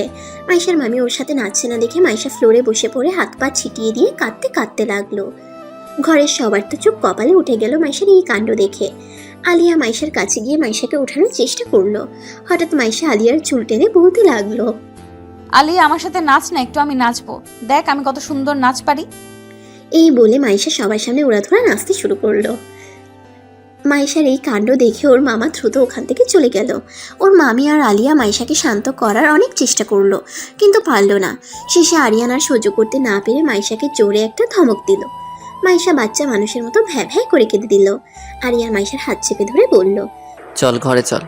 মাইশা আরিয়ানের গলা জড়িয়ে ধরে দাঁত বের করে হেসে দিয়ে বলল, না না, আমি যাব না, আমাকে কোলে করে দিয়ে আসো। আলিয়া আর ওর মা ড্যাব ড্যাব করে তাকিয়ে আছে মাইশার দিকে। আরিয়ান এই মুহূর্তে কি করবে বুঝতে পারছে না, শুধু মনে মনে আওড়ালো, এই বেসামাল মেয়েকে আমি এখন কি দিয়ে সামাল দেব? ও তো আমার প্রেস্টিজ একদম প্লাস্টিক করে দিচ্ছে। ইচ্ছা করছে ঠাটিয়ে দুটো চড় মেরে ওর নেশা ছাড়িয়ে দিতে। মাইশা আরিয়ানের গলা ধরে ঝুলতে ঝুলতে বলল, কই, কোলে নাও না। আরিয়ান হাসবে না কাঁদবে বুঝতে পারছে না। অবস্থা বেগতিক দেখে আরিয়ানের মা ওখান থেকে চলে গেল। আলিয়া মাইশার কাছে গিয়ে বলল, মাইশা চল, তোকে আমি রুমে দিয়ে আসছি। মাইশা আলিয়াকে সরিয়ে দিয়ে বলল, না, আমি তোর সাথে যাব না, আমি ওর কোলে উঠে যাব। আর কি করবি ভাইয়া, সামলা এবার। আরিয়ান আর কোনো উপায় না পেয়ে মাইশাকে কোলে তুলে নিল। আরিয়ান মাইশাকে রুমে নিয়ে খাটে শুয়ে দিতেই মাইশা আরিয়ানের গলা জড়িয়ে ধরে আরিয়ানের ঠোঁটে ঠোঁট মিশিয়ে দিল। একটা শিহরণের ঢেউ খেলে গেল আরিয়ানের সারা শরীরে। আরিয়ান নিজেকে মাইশার কাছ থেকে ছাড়িয়ে মাইশাকে রেখে চলে আসতে যাচ্ছিল, তখনই মাইশা আরিয়ানের হাত টেনে ধরে বলল, কি হলো, আমাকে একা রেখে চলে যাচ্ছ কেন? ভালোবাসো না আমাকে? আমার ভালোবাসাটা বুঝিস তুই? বুঝি তো। কি বুঝিস? কাছে এসো বলছি। আরিয়ান মাইশার কাছে যেতেই মাইশা আরিয়ানকে শক্ত করে জড়িয়ে ধরে নিজের ঠোঁট ওর ঠোঁটে ডুবিয়ে দিল। আরিয়ানও আর নিজেকে স্থির রাখতে পারল না। মাইশাকে শক্ত করে জড়িয়ে ধরে পাগলের মতো কিস করতে লাগলো মাইশাকে। হঠাৎ মাইশার নখের আঁচল লাগলো আরিয়ানের ঘাড়ে। সঙ্গে সঙ্গে আরিয়ানের হুঁশ ফিরে। আরিয়ান মাইশার কাছ থেকে সরে গিয়ে ভাবতে লাগে, ছিছিয়া, আমি কি করছিলাম? মাইশা না হয় নেশার ঘরে আছে আর আমি সেই সুযোগটা নিচ্ছিলাম। ছিছি। আরিয়ান চলে যেতে নেবে তখনই মাইশা বলে উঠল, কি হলো, যাচ্ছ কেন? আমাকে আদর করবে না? এখন তুই ঘুমা মাইশা, অনেক রাত হয়ে গেছে, তোর জন্য এখন ঘুমানোটা অনেক দরকার। না, আমি তোমার বুকের মধ্যে মাথা রেখে ঘুমাবো, না হলে কিন্তু আমি চিৎকার করব। আরিয়ান এবার আচ্ছা বিপদে পড়ে গেল। এই মেয়ে বলে কি, ওর প্রেস্টিজ প্লাস্টিক করার জন্য উঠে পড়ে লেগেছে নাকি? মনে মনে ভাবলো, এখনো ঘুমানো পর্যন্ত এখানে থাকি, তা না হলে আবার কি করে ফেলবে। আরিয়ান মাইশাকে নিজের বুকে জড়িয়ে নিল। কিছুক্ষণের মধ্যেই মাইশা ঘুমের দেশে পাড়ি জমালো। মাইশার ঘুমন্ত মুখটার দিকে তাকিয়ে আরিয়ান মনে মনে আওড়ালো। এভাবেই চেয়েছি সারা জীবন তুই আমার বুকে থাক, আমাকে সবসময় তোর ভালোবাসা দিয়ে জড়িয়ে রাখ। খুব তাড়াতাড়ি তোকে আমি আমার করে নেব, এতটুকু ক্ষতি তোর আমি হতে দেব না। কথাগুলো ভাবতে ভাবতে আরিয়ান মাইশার কপালে একটা ভালোবাসার পরশ এঁকে দিল। আস্তে আস্তে মাইশাকে নিজের কাছ থেকে সরিয়ে সুন্দর করে শুইয়ে দিয়ে মাইশার রুম থেকে চলে গেল। নিজের রুমে গিয়ে আরিয়ান বসে বসে ভাবছে, আজকে রাতের কথা মাইশাকে কিছুতেই জানতে দেয়া যাবে না, তাহলে শুধু শুধু নিজেকে দোষ দিবে আর লজ্জায় পড়ে যাবে মেয়েটা। আরিয়ান আয়নার সামনে দাঁড়ালো। দেখলো ওর ঘাড়ে মাইশার নখের আঁচড় পড়ে গেছে। অনেকটা ভালো লাগা কাজ করছে আরিয়ানের মধ্যে। এই প্রথম মাইশাকে এতটা কাছ থেকে ছুঁয়ে দেখেছে আরিয়ান। সারা জীবনের জন্য মাইশাকে এতটাই কাছে রাখতে চাই সে। কথাগুলো ভেবেই মনে মনে মুচকে হাসলো আরিয়ান। তখনই আরিয়ানের ফোনটা বেজে উঠল। আরিয়ান ফোন রিসিভ করতেই যা শুনলো তা শোনার জন্য মোটেও প্রস্তুত ছিল না।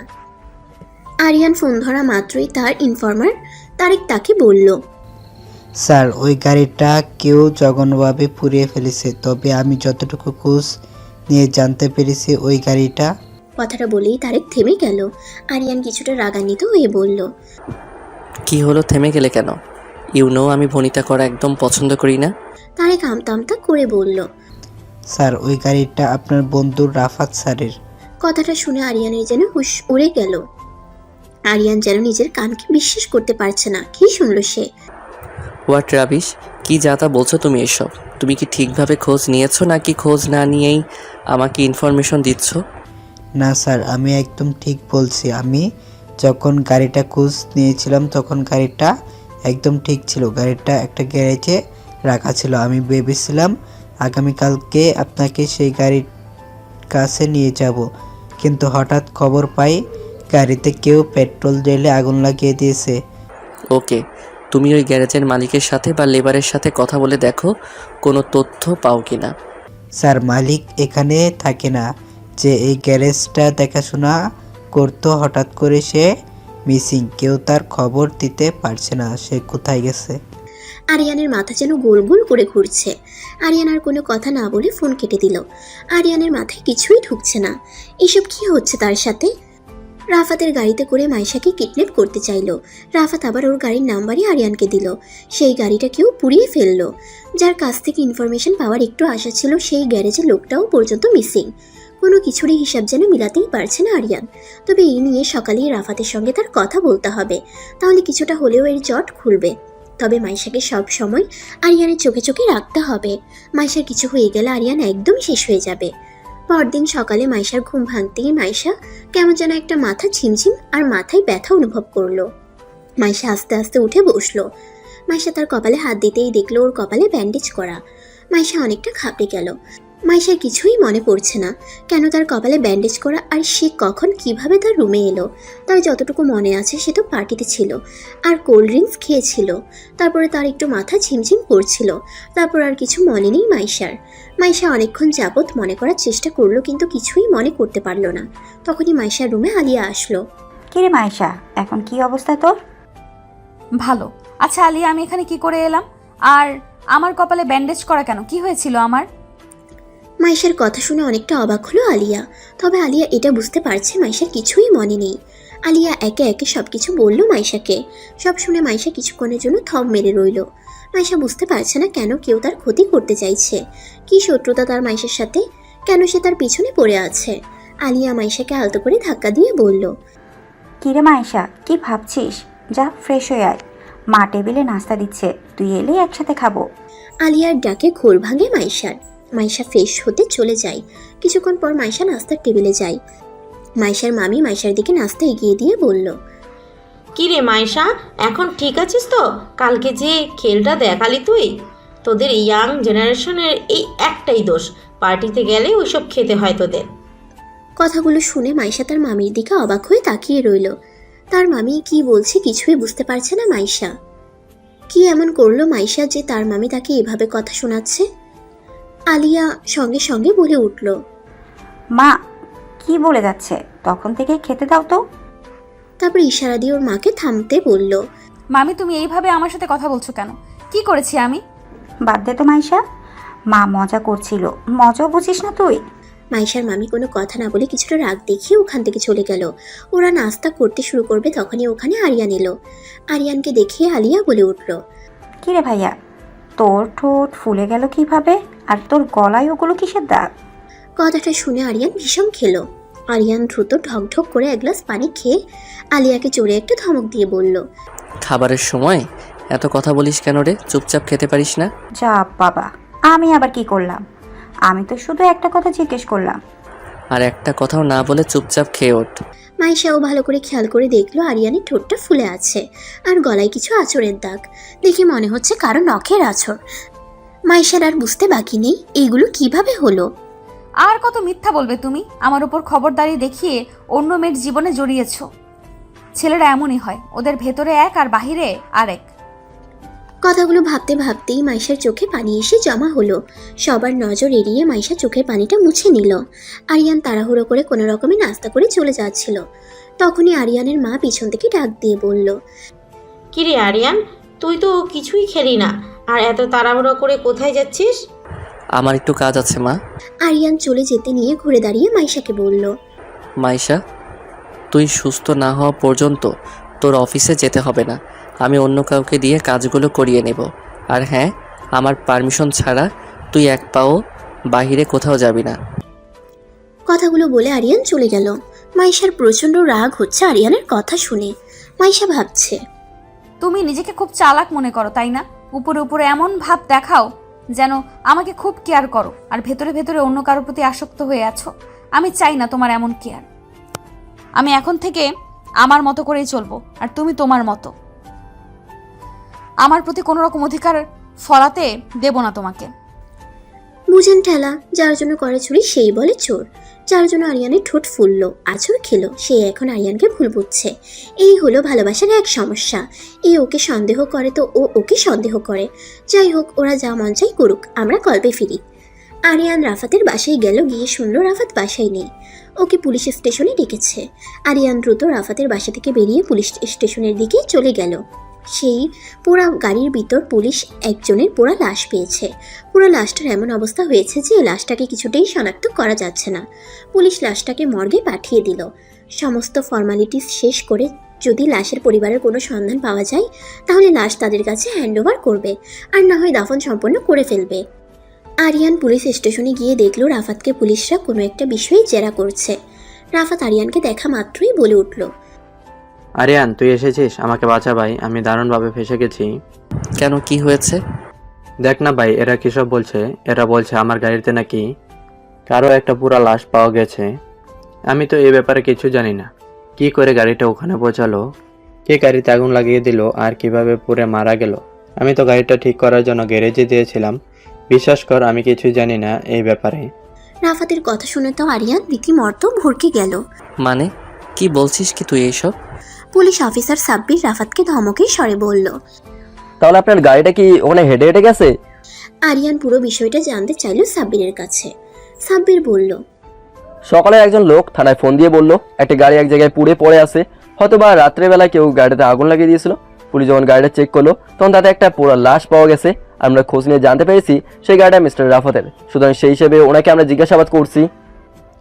দেখুন অফিসার, কেউ আমাকে চরমভাবে ফাঁসাচ্ছে। আমি এ সম্পর্কে কিছু জানি না।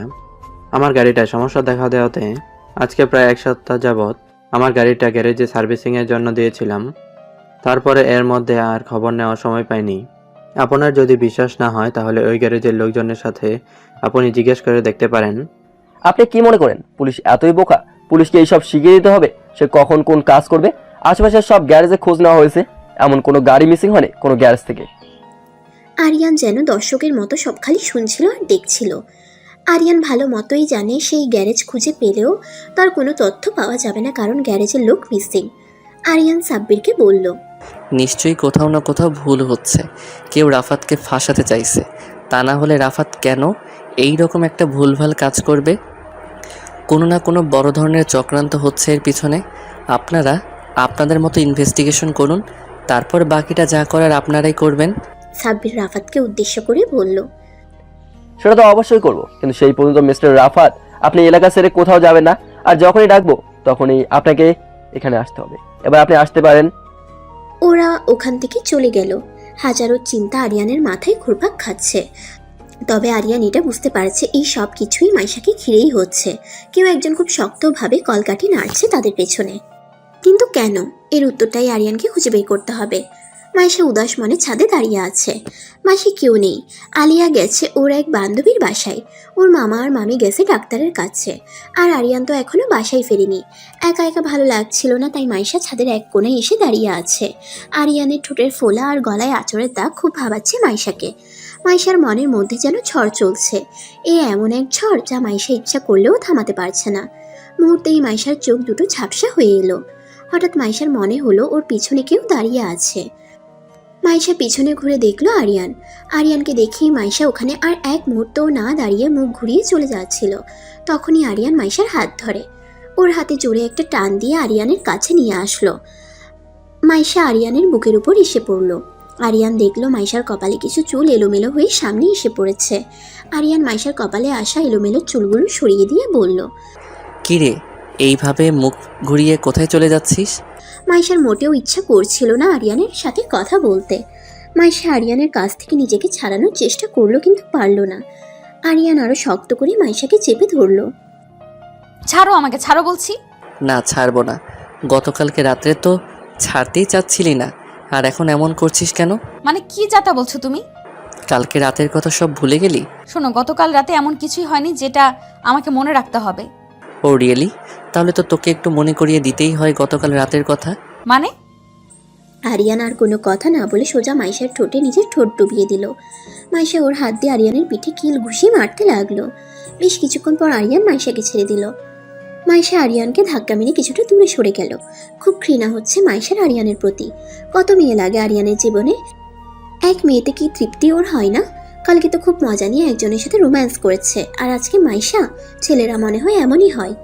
আরিয়ান একটা ডেভিল মার্কা হাসি দিয়ে বলল, কিরে, এইবার কিছু মনে পড়েছে? মাইশা নিজের রাগটাকে কিছুতেই কন্ট্রোল করতে পারে না, তাই মাইশা কিছুটা চেঁচিয়ে আরিয়ানকে বলল, নেক্সট টাইম কখনো আমাকে টাচ করার চিন্তাও করবে না, কারণ আমি চাই না আমাকে এমন একজন টাচ করুক যার জীবনে অন্য আরো অনেক মেয়ে আছে। আর শোনো, আমার না কোনো কিছু মনে করার দরকার নেই। মাইশার কথা শুনে আরিয়ানের খুব রাগ হচ্ছে। কি বলছে এসব মাইশা? আরিয়ান আজ পর্যন্ত মাইশা ছাড়া কোনো মেয়ের দিকে তাকায়নি পর্যন্ত, টাচ করা তো দূরের কথা। আরিয়ান মাইশাকে একটা ধমক দিয়ে বলল, হোয়াট ইজ দিস মাইশা? এসব আলতু ফালতু কথা বন্ধ করো, ওকে? ও আচ্ছা, তুমি করতে পারবে আর আমি বললেই সেটা আলতু ফালতু হয়ে গেল? আরিয়ান সঙ্গে সঙ্গে মাইশার কাছে গিয়ে মাইশাকে দেয়ালের সাথে চেপে ধরে বলল, নিষেধ করেছি না কোনো রকম আলতু ফালতু কথা না বলতে? এই আরিয়ান চৌধুরী এমন কোনো কাজ করেনি যার জন্য তুই আমার দিকে আঙুল তুলবি। আমাকে ছাড়ো বলছি না? তোমার সাথে কথা বলার কোনো ইচ্ছে নেই আমার। তাহলে কার সাথে কথা বলার ইচ্ছে আছে?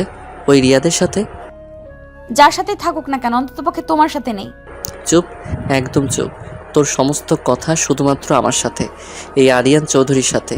আমার সাথে ছাড়া দ্বিতীয় কোনো ছেলের সাথে তোর কোনো কথা থাকতে পারে না। কথাটা মাথায় ঢুকিয়ে নে। কথাগুলো বলে আরিয়ান কিছুটা রাগ দেখিয়ে ওখান থেকে হনহন করে চলে গেল। মাইশা কিছুটা তাচ্ছিল্যের স্বরে বলল, যার জীবন এক নারীতে পরিপূর্ণ হয় না, আমি চাই না তার ছায়াও আমার জীবনে পড়ুক। মাইশা কথাগুলো বলছিল ঠিকই, কিন্তু কেন যেন ওর ভেতরটা দুমড়ে মুচড়ে শেষ হয়ে যাচ্ছিল। কেন যেন আরিয়ানের ঠোঁটের ফোলা আর গলার আঁচড়ের দাগ চোখের সামনে থেকে কিছুতেই সরাতে পারছে না মাইশা। কিছুটা চোখের পানি গড়িয়ে পড়ল মাইশার। মাইশা চোখের পানিটা মুছে নিয়ে ছাদের রেলিং ধরে আকাশের দিকে তাকিয়ে ভাবছে। আকাশের রং আর মানুষের মন দুটোই এক, পরিবর্তন হতে সময় লাগে না। তখনই মাইশার অনুভব হলো আবার কেউ ওর পিছনে এসে দাঁড়িয়েছে। মাইশা একরাশ বিরক্তি নিয়ে বলে উঠল, প্লিজ তুমি এখান থেকে চলে যাও, তোমার সাথে কথা বলার কোনো রকম ইচ্ছে আমার নেই। হঠাৎ কেউ পিছন থেকে কিছু একটা দিয়ে মাইশার গলা পেঁচিয়ে ধরলো। মাইশা নিজের গলায় হাত দিয়ে সেটাকে ছোটানোর অনেক চেষ্টা করলো, কিন্তু পারল না। মাইশার একদম কাশি উঠে গেল। মাইশার শরীরটা যেন নিস্তেজ হয়ে আসছে। মাইশা বুঝতে পারছে আরেকটু সময় এভাবে থাকলে তার প্রাণ পাখিটা উড়ে যাবে, তাই তাকে বাঁচার জন্য লড়াই করতে হবে। মাইশা তার নখ দিয়ে সজোরে লোকটার দুই হাতে খামচি বসিয়ে দিল। মাইশার নখের আঁচড় লাগাতে সঙ্গে সঙ্গে লোকটা মাইশাকে ছেড়ে দিল। মাইশা সুযোগ বুঝে লোকটাকে একটা ধাক্কা দিয়ে ওর হাতের কাছে থাকা একটা ইটের টুকরো লোকটার দিকে ছুঁড়ে মারল। কোনো রকম দৌড়ে ছাদ থেকে বেরিয়ে ছাদের দরজা আটকাতে যাবে, তখনই লোকটা মাইশার হাত চেপে ধরলো। মাইশার ছাদের দরজা দিয়ে লোকটার হাত চেপে ধরলো। উপায় না পেয়ে লোকটা মাইশার হাত ছেড়ে দিল। মাইশা ছাদের দরজা ছিটকিনি লাগিয়ে দ্রুত নিচে নেমে গেল। নিচে যেতেই ভয়ে মাইশা জোরে একটা চিৎকার দিয়ে উঠল। তখনই কেউ মাইশাকে ধরে ফেলল। মাইশা তার বুকের উপরে হেলে পড়ল। ভয় পেয়ে মাইশা জ্ঞান হারিয়ে ফেলেছে। সে বারবার মাইশার গালে আলতো করে হাত দিয়ে মাইশাকে ডাকছে, কিন্তু মাইশা কোনো রেসপন্স করছে না। আর তখনই আরিয়ান চিৎকার দিয়ে ওর কাছে এসে ওর কলার ধরে বলে উঠল, how dare you bloody idiot, তুই মাইশাকে ধরার সাহস পাস কি করে? সে ছিল রিয়াদ। রিয়াদ মাইশাকে এভাবে ধরে রেখেছে দেখে তো আরিয়ানের মাথায় পুরো আগুন চড়ে গেল। রিয়াদ ওকে কিছু বলতে চাইলো, কিন্তু আরিয়ান কোনো কিছু না শুনেই নিজেকে সংযত করে রাখতে না পেরে ওকে ঠাস করে একটা থাপ্পড় মারলো। মাইশাকে ওর কাছ থেকে নিজের কাছে এনে বলল, রাস্কেল, তোর এত বড় সাহস কি করে হয় মাইশার গায়ে হাত দিস? আর তুই এখানে কি করছিস? তোর কাজ অফিসে, আমার বাড়িতে নয়। প্লিজ স্যার, আমার কথাটা ঠিক একবার শুনুন। Shut up rascal, get out from here. Riyad অনেকবার রিকোয়েস্ট করলো তার কথা শোনার জন্য, কিন্তু আরিয়ান রিয়াদের কোনো কথা না শুনে রিয়াদের সাথে চরমভাবে খারাপ ব্যবহার করে যাচ্ছে। শেষে রিয়াদ বাধ্য হয়ে কিছুটা চেঁচিয়ে আরিয়ানকে বলল, দেখুন স্যার, কারো কাছ থেকে কোনো বিষয় না জেনে না বুঝে তার গায়ে হাত তোলা বা তার সাথে এরকম ব্যবহার করা উচিত নয়। এই তোর মতো সামান্য একটা ম্যানেজারের কাছ থেকে আমাকে ব্যবহার শিখতে হবে? তুই একে তো আমার পারমিশন ছাড়া এই বাড়িতে ঢুকেছিস, দ্বিতীয়ত তুই মাইশার গায়ে হাত দিয়েছিস। তোকে তো আমি মাত্র একটা থাপ্পড় মেরেছি। এখানে যদি আর 1 সেকেন্ডও দাঁড়াস তাহলে তোর সাথে যে আমি কি করব তা আমি নিজেও জানি না। দেখুন স্যার, মাইশা ম্যাডামের গায়ে আমি ইচ্ছে করে হাত দেইনি। আমি বাড়িতে ঢোকার পরেই হঠাৎ মাইশা ম্যাডামের চিৎকারের আওয়াজ শুনতে পাই। আমি সিঁড়ি দিয়ে উপরে ওঠার পরে উনি আমার কোলে ধরে পড়েন। রিয়াদের কথায় এতক্ষণে আরিয়ানের হুঁশ ফিরল। বাসায় তো কেউ ছিল না। আরিয়ান অফিসে যাওয়ার জন্যই বেরিয়েছিল। ভুলবশত গাড়ির চাবিটা বাসায় রেখে গিয়েছিল বিধায় আবার বাসায় ফিরে এসেছিল চাবি নিতে। রিয়াদের কথা মোতাবেক মাইশা যদি উপরে থাকে আর ও তো সেন্সলেসও হয়ে গেছে, তাহলে দরজা খুলল কে? আরিয়ান মাইশার দিকে তাকিয়ে দেখলো মাইশার এখনও কোনো রেসপন্স নেই। আরিয়ান মাইশাকে কোলে তুলে নিয়ে ওর রুমে নিয়ে গিয়ে শুয়ে দিল। আরিয়ান নিজেকে কিছুটা সংযত করে রিয়াদকে বলল, তুমি এই বাড়িতে কেন এসেছো? আর মাইশা দরজা না খুললে তুমি কি করে ভেতরে ঢুকলে? স্যার, আমি তখন থেকে আপনাকে সেটাই বলার চেষ্টা করছিলাম, কিন্তু আপনি তো আমার কোনো কথাই শুনতে ছিলেন না। এত কথা রেখে আমি যা জিজ্ঞেস করছি তার উত্তর দাও। স্যার, খুব ইম্পর্ট্যান্ট একটা ফাইল আপনাকে দিয়ে সাইন করানো দরকার ছিল। আপনার সাইন ছাড়া ফাইলটা আমি রেডি করতে পারছিলাম না। আপনি অফিসে আসেননি বিধায় আপনাকে আমি কয়েকবার কল দিয়েছিলাম, কিন্তু আপনি তো কল রিসিভ করেননি। তাই বাধ্য হয়ে আপনার বাসায় আমাকে আসতে হয়েছিল। কিন্তু বাসায় আসার সঙ্গে সঙ্গে দেখলাম আপনাদের বাসার দরজাটা খোলা। ভিতরে ঢুকতেই হঠাৎ মাইশা ম্যাডামের চিৎকারের আওয়াজ পাই। আমি উপরে যেতেই উনি সেন্সলেস হয়ে আমার উপর ঢলে পড়েন, আর তখনই আপনি চলে আসেন। আরিয়ান বিড়বিড় করে বলল, ও শিট ড্যামিট, এত বড় একটা ভুল আমি কি করে করলাম? রাগের মাথায় বাসার দরজা ঠিকমতো না লাগিয়েই আমি চলে গিয়েছিলাম। সেই সুযোগে কেউ বাসায় ঢুকে মাইশার উপরে আক্রমণ করেছে। আরিয়ান রিয়াদের হাত থেকে ফাইলটা নিয়ে সাইন করে দিয়ে রিয়াদকে চলে যেতে বলল। রিয়াদ চলে যেতে গিয়ে আবার ঘুরে দাঁড়িয়ে আরিয়ানকে বলল, স্যার, একটা কথা বলি। আমি জানি না যে এমন কি হয়েছিল যার কারণে মাইশা ম্যাডাম হঠাৎ এমন চিৎকার দিয়ে উঠেছিল। আর কেউ কি বাড়ির ভিতরে ঢুকেছিল কিনা সেটাও জানি না। যদি কেউ ঢুকেই থাকে তাহলে সে দারোয়ানের চোখ এড়িয়ে কিভাবে ঢুকলো? যদি স্যার সম্ভব হয় একটু খোঁজ নেবেন। হয়তো এমন কেউ আপনার আশেপাশে আছে যে আপনাদের ক্ষতি করতে চায়, তাই একটু সাবধানে থাকবেন স্যার। কথাগুলো বলে রিয়াদ ওখান থেকে চলে গেল। রিয়াদের কথাগুলো খুব ভাবাচ্ছে আরিয়ানকে। রিয়াদ তো ঠিকই বলেছে, দারোয়ানের চোখ ফাঁকি দিয়ে কেউ ঢুকলো কি করে বাড়ির ভিতরে? রাগের মাথায় আরিয়ানের এই কথাটা একদমই মাথায় আসেনি। দারোয়ানকে জিজ্ঞেস করলে কিছু হয়তো বা আরিয়ান জানতে পারবে, কিন্তু মাইশাকে একা রেখে সে যেতে পারছে না। তবে আরিয়ান এইটুকু বুঝতে পারছে মাইশা কোনো জায়গায় সেফ নয়। মাইশাকে এতটুকু সময়ের জন্যও একা রাখা যাবে না। বাড়ির লোকদের উপর খুব রাগ হচ্ছে আরিয়ানের। সবাই গেছে তো গেছে, ফেরার আর কোনো নাম নেই। আজকে আসুক সবাই, তারপর ওদের সাথে বোঝাপড়া আছে আরিয়ানের। ঠিক কী হয়েছিল মাইশার সাথে, মাইশার জ্ঞান না ফেরা পর্যন্ত কিছুই বুঝতে পারছে না আরিয়ান। পুলিশ অফিসার সাব্বির সেই পোড়া লাশটার ইনভেস্টিগেশন করতে করতে জানতে পারে থানায় 2 দিন আগে একটা গ্যারেজ থেকে একজন লোক মিসিং হয়ে যাওয়ার জিডি করা হয়েছিল তার পরিবার থেকে। তার পরিবার থেকে একজনকে লাশ শনাক্ত করার জন্য মর্গে নিয়ে যাওয়া হয়। কিছুক্ষণ পরেই মাইশার জ্ঞান ফিরে। মাইশা হঠাৎ চিৎকার দিয়ে ওঠে। আরিয়ান মাইশাকে জড়িয়ে ধরে। মাইশা, রিল্যাক্স, আমি আছি, কিছু হবে না তোর। আরিয়ান মাইশাকে শান্ত করার অনেক চেষ্টা করে, কিন্তু মাইশা ভয় পেয়ে এতটা পরিমাণ ঘাবড়ে আছে যে আরিয়ান কিছুতেই মাইশাকে শান্ত করতে পারছিল না। মাইশা শুধু বারবার একটা কথাই বলছে, ও আমাকে মেরে ফেলবে, ও আমাকে মেরে ফেলবে, আমাকে বাঁচাও, আমাকে বাঁচাও। তোর কিছু হবে না মাইশা, আমি আছি তো, দেখ। মাইশা আরিয়ানের দিকে তাকালো। আরিয়ান ওর দিকে তাকিয়ে বুঝতে পারলো মাইশা ভয়েতে কুকড়ে আছে। আরিয়ান মাইশাকে অনেক চেষ্টা করে কিছুটা শান্ত করে মাইশাকে জিজ্ঞেস করলো। মাইশা আমাকে বলতো ঠিক কি হয়েছিল। মাইশা আরিয়ানকে সবটা খুলে বলল। আরিয়ান মাইশার গলার দিকে তাকিয়ে দেখলো মাইশার গলায় একদম দাগ পড়ে গেছে। আরিয়ানের বুকের ভেতরটা ছ্যাদ করে উঠলো। মানুষ কতটা নৃশংস হলে এভাবে কারো গলা পেঁচিয়ে ধরতে পারে। আরিয়ান বুঝতে পারছিল মাইশার গলায় ওই লোকটা শক্ত দড়ি জাতীয় কিছু দিয়ে খুব জোরে চেপে ধরেছিল। মাইশা এখনো ভয়ে কেঁদেই যাচ্ছে। আরিয়ান মাইশার চোখের পানি মুছে দিয়ে ওর কপালে একটা ভালোবাসার পরশ এঁকে দিয়ে মাইশার 2 হাত ধরে বলল, কাঁদিস না প্লিজ, আমার মাছরাঙা পাখিটা কাঁদলে যে আমার খুব কষ্ট হয়, বুঝিস না। আরিয়ানের কথা শুনে মাইশা আরিয়ানের দিকে তাকালো। কিছু মুহূর্তের জন্য মাইশার মনে হলো সে কি কোনো কারণে আরিয়ানকে ভুল বুঝছে। আরিয়ানের চোখে মাইশার জন্য সত্যিকারের উদ্বিগ্নতা দেখতে পাচ্ছে মাইশা। তবে কি কোনো একটা ভুল বুঝাবুঝি হচ্ছে ওদের মাঝে? আলিয়া অনেকক্ষণ ধরে দেখে যাচ্ছে রাফাত চিন্তা মগ্ন হয়ে কি যেন ভাবছে। আলিয়া মূলত রাফাতের সঙ্গেই দেখা করতে এসেছে বান্ধবীর কথা বলে। রাফাত আর আলিয়ার সম্পর্কটা এখনো পর্যন্ত বাসায় কেউ জানে না।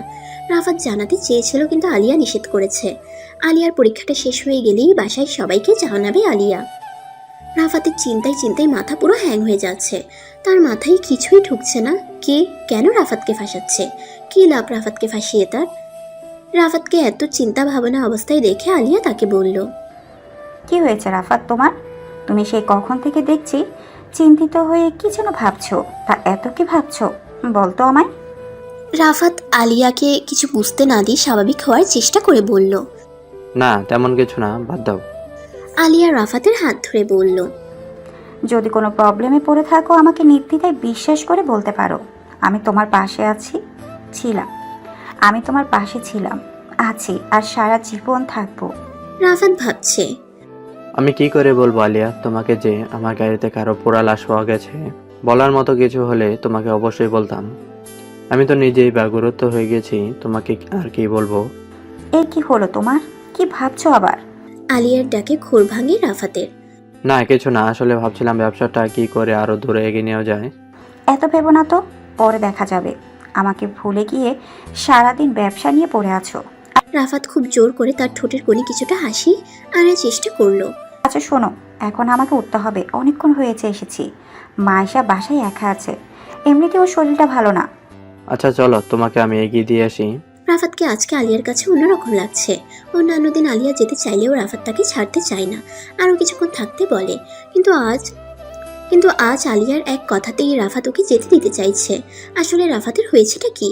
কিন্তু আলিয়া এটুকু বুঝতে পারছে রাফাতের কিছু না কিছু অবশ্যই হয়েছে, যার জন্য রাফাতকে আজকে অন্যরকম লাগছে আর খুব চিন্তিতও মনে হচ্ছে। আলিয়া যেতে নিয়ে আবার দাঁড়িয়ে রাফাতকে বলল, আমি জানি না তোমার কি হয়েছে, তবে এইটুকু বলবো, যদি আমাকে ভালোবেসে থাকো আর বিশ্বাস করে থাকো, নির্দ্বিধায় আমার সাথে তোমার প্রবলেমটা শেয়ার করতে পারো। রাফাত আলিয়ার 2 গালে আলতো করে ছুঁয়ে দিয়ে বলল, আরে পাগলি, কিছু হয়নি আমার, আই এম টোটালি ফাইন। এবার চলো তোমাকে এগিয়ে দিয়ে আসি। আরিয়ানদের বাড়ি কিছুটা দূরে একটা লোক কারো একজনের সাথে ফোনে কথা বলছিল। আপনি কিছু চিন্তা করবেন না, আমি যেভাবেই হোক একটা কাজ কমপ্লিট করবই। আমি যে কাজ একবার নিয়েছি সে কাজ কখনো বিফল হয়নি, এই কাজেও হব না। হয়তো বা একটু সময় বেশি লাগছে, কিন্তু সফল হবই। লোকটা ফোনটা রেখে দিয়ে আরিয়ানের বাড়ির দিকে তাকিয়ে একটা হাসি দিয়ে মনে মনে আওড়ালো, কতদিন আর কতদিন তুই ওকে আমার কাছ থেকে বাঁচাবি? ওকে যে আমার হাতে মরতেই হবে, আর সেই দিনটা খুবই নিকটে। কথাটা বলেই হো হো করে হাসতে লাগলো সে। সন্ধ্যার দিকে সবাই বাসায় চলে আসলো। সবাই বাসায় ফিরতেই আরিয়ান সবার উপর চেঁচামেচি শুরু করলো, তোমাদের কি কোনো সেন্স নেই? তোমরা সে কখন মাইশাকে বাসায় একা রেখে গিয়েছো? তারপরে কি তোমরা ফেরার কোনো প্রয়োজন মনে করলে না? তোমরা জানো মাইশা অসুস্থ। কি করে তোমরা মাইশাকে বাসায় একা রেখে এতক্ষণ পর্যন্ত বাহিরে থাকো? আরিয়ানের রাগ দেখে কেউ কিছু বলার সাহস পাচ্ছে না। আরিয়ান আলিয়াকে বলল, শোনো আলিয়া, মাইশার যেহেতু শরীর ভালো নেই, তুই এখন থেকে মাইশার সঙ্গে রুমে থাকবি। যতক্ষণ বাসায় থাকবি সর্বক্ষণ মাইশাকে দেখে রাখবি। আলিয়া আরিয়ানের কথায় সাই দিয়ে মাইশার রুমে চলে গেল।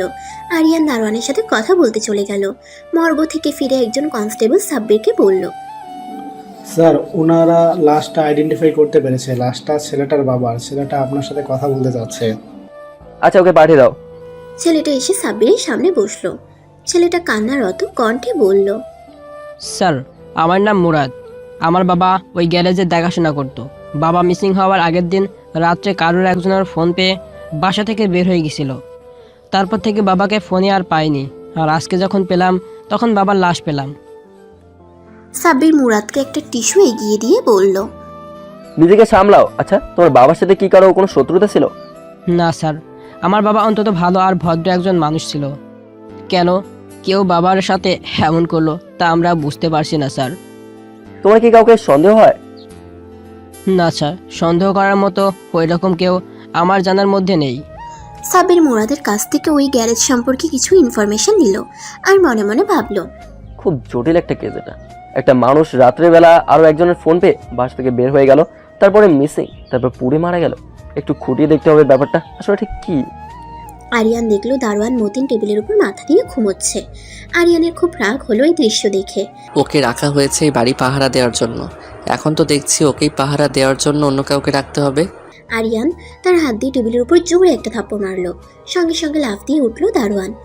আরিয়ানকে দেখিয়ে বসা থেকেই দাঁড়িয়ে গেল।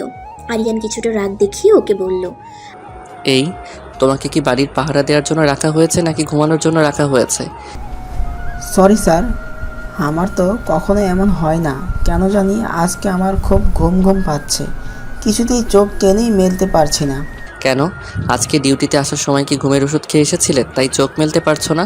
না স্যার, সকালের দিকে রাস্তা দিয়ে একজন চা নিয়ে যাচ্ছিল, ওনার কাছ থেকে 1 কাপ চা খেয়েছিলাম। তারপর থেকেই আমার কেমন যেন একটা ঘুম ঘুম ভাব। মানুষের চা খেলে ঘুম কমে আর তোমার ঘুম বাড়ছে? এইসব আজগুবি কথা বন্ধ করো, ঠিক আছে? আচ্ছা যাই হোক, শোনো, আমি বের হয়ে যাবার পরে কি বাড়িতে কেউ ঢুকেছিল? আরিয়ানের কথা শুনে মতিনের মুখটা কিছুটা শুকিয়ে গেল।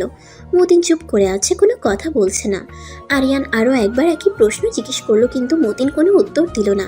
এবার আরিয়ান জোরে একটা ধমক দিয়ে বলল, এই তোমাকে কি আমি পড়া জিজ্ঞেস করেছি যে পড়া পারছো না বলে মাথা নিচু করে আছো, চুপ করে আছো কেন? আমার প্রশ্নের উত্তর দাও। মতিন কি বলবে বুঝতে পারছে না, কারণ তখন তো সে টেবিলের উপর মাথা দিয়ে ছিমুচ্ছিল।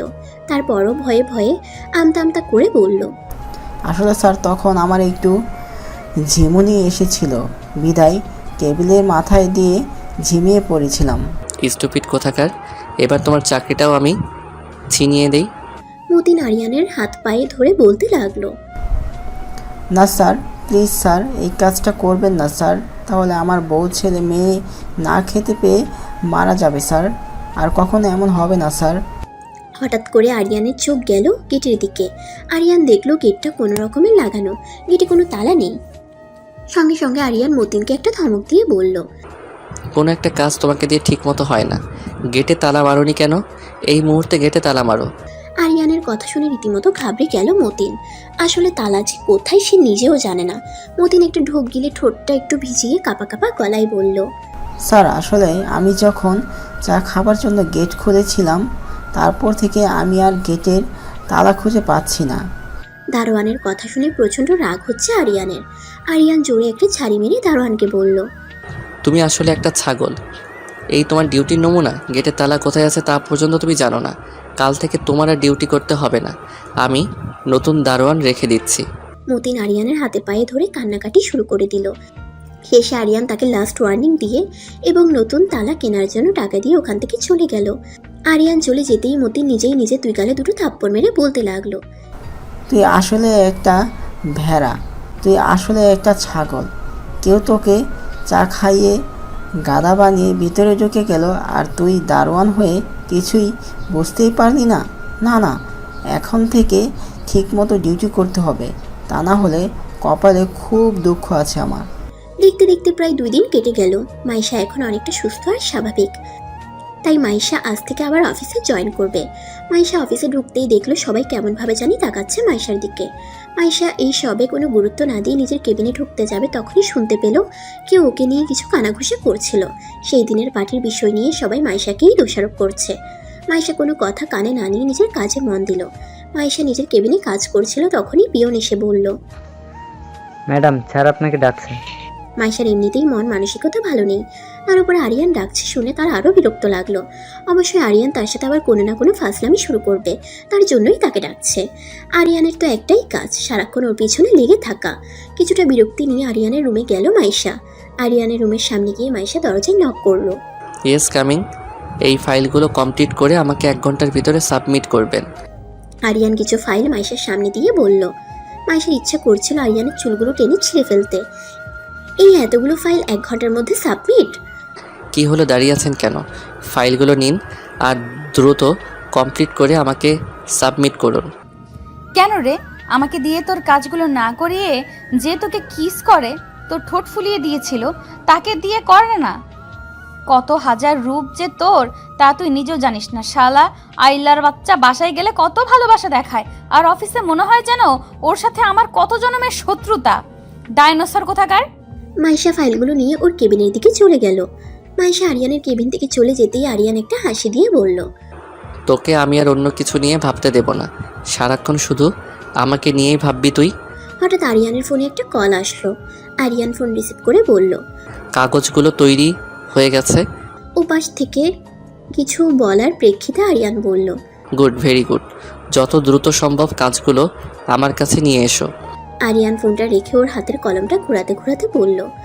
তোর জন্য খাঁচা তৈরি হচ্ছে মাছরাঙা পাখি, সেই খাঁচায় সারা জীবন তুই শুধু আমার হয়ে থাকবি।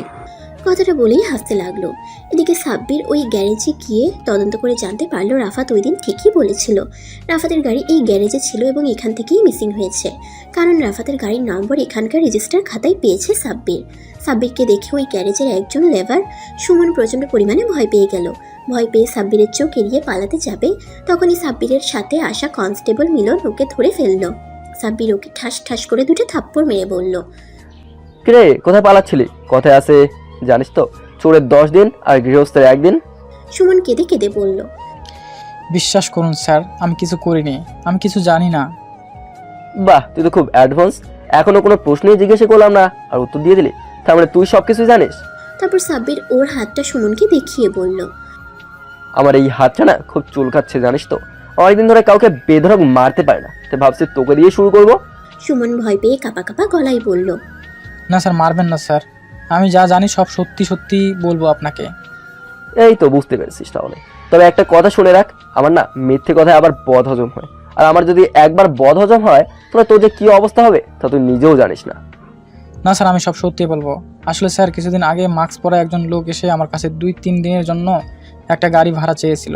তখন আমি আফজাল স্যারকে না জানি ওনাকে একটা গাড়ি ভাড়া দিয়েছিলাম। এর বেশি আমি আর কিছুই জানি না স্যার।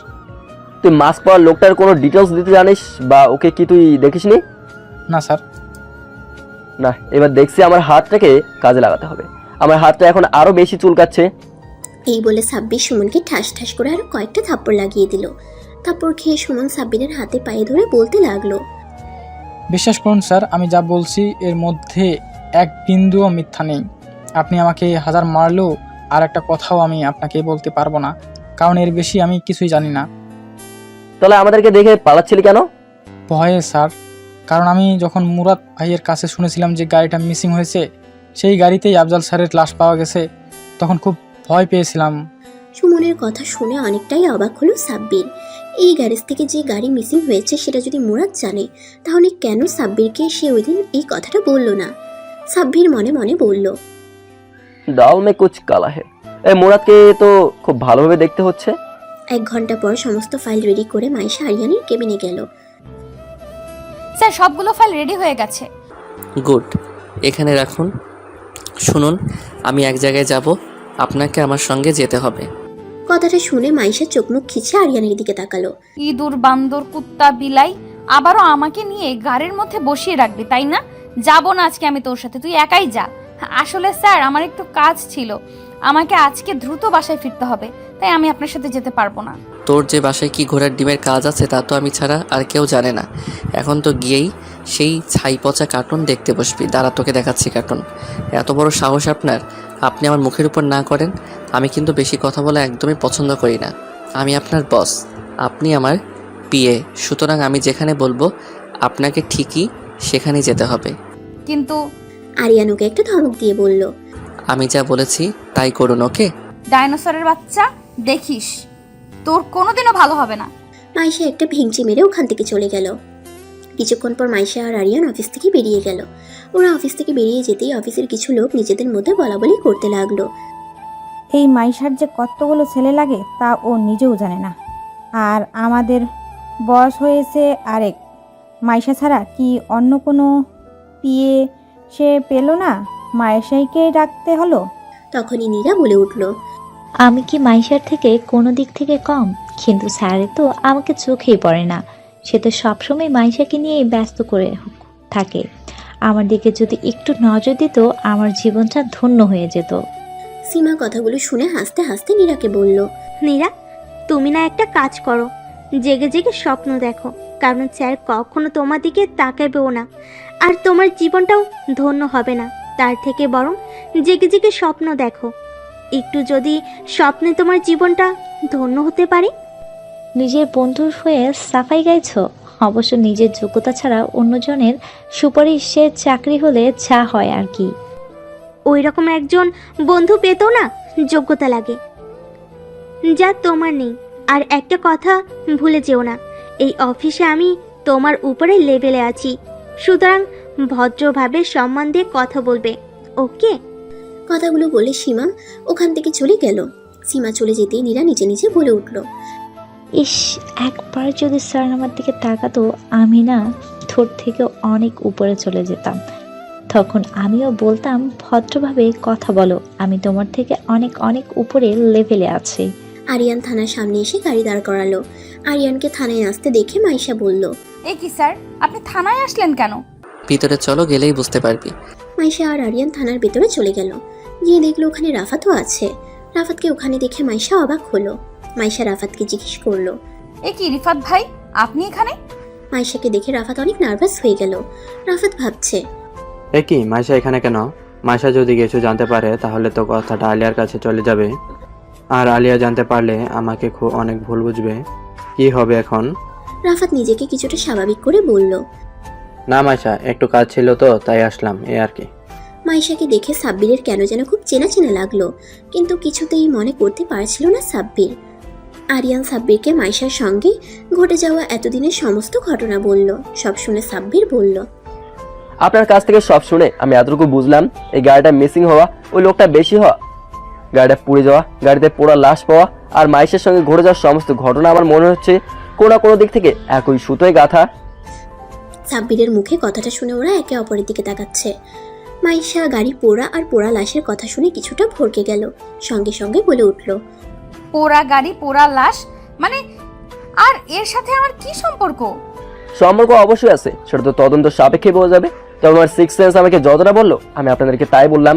আচ্ছা, আমাকে আপনি একটা কথা বলুন তো, আপনাকে মনে হয় আমি কোথাও দেখেছি কিন্তু ঠিক মনে করতে পারছি না। সাব্বিরের মুখে কথাটা শুনে আরিয়ান অবাক হলো। আপনার মনে হয় কোথাও ভুল হচ্ছে স্যার। মাইশাকে আপনি কোথায় দেখবেন? না না, এতটা ভুল হবার কথা না।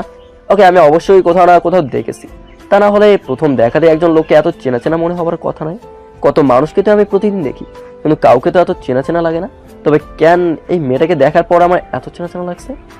সাব্বিরের কথা শুনে মাইশাও কেমন যেন একটু ঘাবড়ে গেল। সেটা সবার চোখ এড়ালেও সাব্বিরের চোখ এড়ালো না। সাব্বির কথা ঘুরিয়ে বলল, আচ্ছা শুনুন, আমি আপনাদের অভিযোগটা আমি নোট করে নিয়েছি, বিষয়টা আমি দেখবো। থানা থেকে ওরা সবাই বেরিয়ে গেল, কিন্তু আরিয়ানের মাথায় একটা কথাই ঘুরতেছে, মাইশাকে সাব্বির কি করে চেনে। ওরা চলে যেতেই সাব্বির একজনকে ডেকে বলল পুরাতন কিছু ফাইল ওকে দিয়ে যেতে। কিছুক্ষণ পর একজন এসে সাব্বিরকে পুরাতন কিছু ফাইল দিল। সাব্বির ফাইলগুলো দেখতে দেখতে হঠাৎ একটা জায়গায় ওর চোখ আটকে গেল। সঙ্গে সঙ্গে ও বলে উঠল, ও আচ্ছা, এখন বুঝলাম মাইশাকে কেন আমার এত চেনা চেনা লাগছিল। এবার আমার কাছে মনে হচ্ছে খুব তাড়াতাড়ি এই কেসের জটটা খুলতে চলেছে। সাব্বির তার ফোনটা বের করে একজনকে ফোন দিয়ে বলল, তার কি কোনো খবর পাওয়া গেছে? যত দ্রুত সম্ভব ওকে খুঁজে বের কর, কারণ একজনের জীবন খুব সংকটপূর্ণ। ওকে যদি দ্রুত গ্রেপ্তার করা না যায় তাহলে যে কোনো মুহূর্তে সে ওকে মেরে ফেলবে। সুতরাং আমি খুব দ্রুত পজিটিভ রেজাল্ট চাই। সাব্বির ফোন রেখে দিয়ে আরিয়ানকে ফোন করে বলল আগামীকালকে মাইশাকে নিয়ে থানায় আসতে।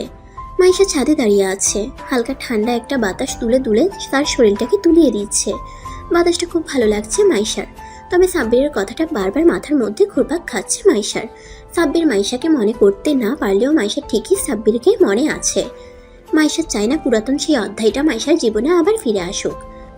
হঠাৎ পিছন থেকে আরিয়ান এসে মাইশাকে টান দিয়ে আষ্টে পিষ্টে জড়িয়ে ধরে বলল, এই মাইশা সত্যি করে বলতো, তোকে ওই সাব্বির কি করে চেনে? মাইশা কিছুটা থতমত খেয়ে বলল, আমি কি করে জানবো উনি আমাকে কি করে চিনে? হয়তো কারোর চেহারার সাথে আমার মিল পেয়েছে, তাই হয়তো বা এই কথাটা বলেছে। কেন, কিভাবে তোকে চিনে সেটা কালকে থানায় গেলে বুঝতে পারবি। মানে হচ্ছে তোকে আর আমাকে সাব্বির থানায় ডেকেছে, কি যেন বলবে তাই। কথাটা শুনে কিছুটা ঘাবড়ে গেল মাইশা। মাইশা সঙ্গে সঙ্গে বলে উঠল, আমি থানায় যেতে পারবো না, তুমি একাই চলে যাও। না একদম না, আমার সঙ্গে তোকেও যেতে হবে। যেতে হবে মানে যেতে হবে, কথাটা মনে রাখিস। পরদিন সকালে ওরা দুজন থানায় গেল। থানায় গিয়ে দেখলো ওখানে রাফাতও আছে। সাব্বির ওদেরকে বসতে বলল। তারপর সাব্বির মাইশাকে উদ্দেশ্য করে বলল, মিস মাইশা, আমি জানি আমি তোমাকে মনে করতে না পারলেও তুমি আমাকে ঠিকই মনে রেখেছো। মাইশা কিছু বলছে না, গুটিসুটি মেরে চুপচাপ বসে আছে। কি মাইশা, ঠিক বলছি তো? আরিয়ান বলল, আপনি আসলে কি বলতে চাচ্ছেন সোজাসুজি খুলে বলুন। আপনি কিভাবে মাইশাকে চেনেন? ঘটনাটা কি তুমি বলবে নাকি আমি বলবো মাইশা? মানে কি সব বলছেন আপনি, কিসের ঘটনা? ঠিক আছে, তুমি যখন বলতে চাইছো না তাহলে আমি শুরু করছি। সাব্বির বলা শুরু করলো। আজ থেকে প্রায় 5 বছর আগে একটা পাচারকারী দল ঢুকেছিল এই শহরে। 6 মাসে প্রায় 200 থেকে 300 মেয়ে পাচার হয়ে গিয়েছিল এই শহর থেকে।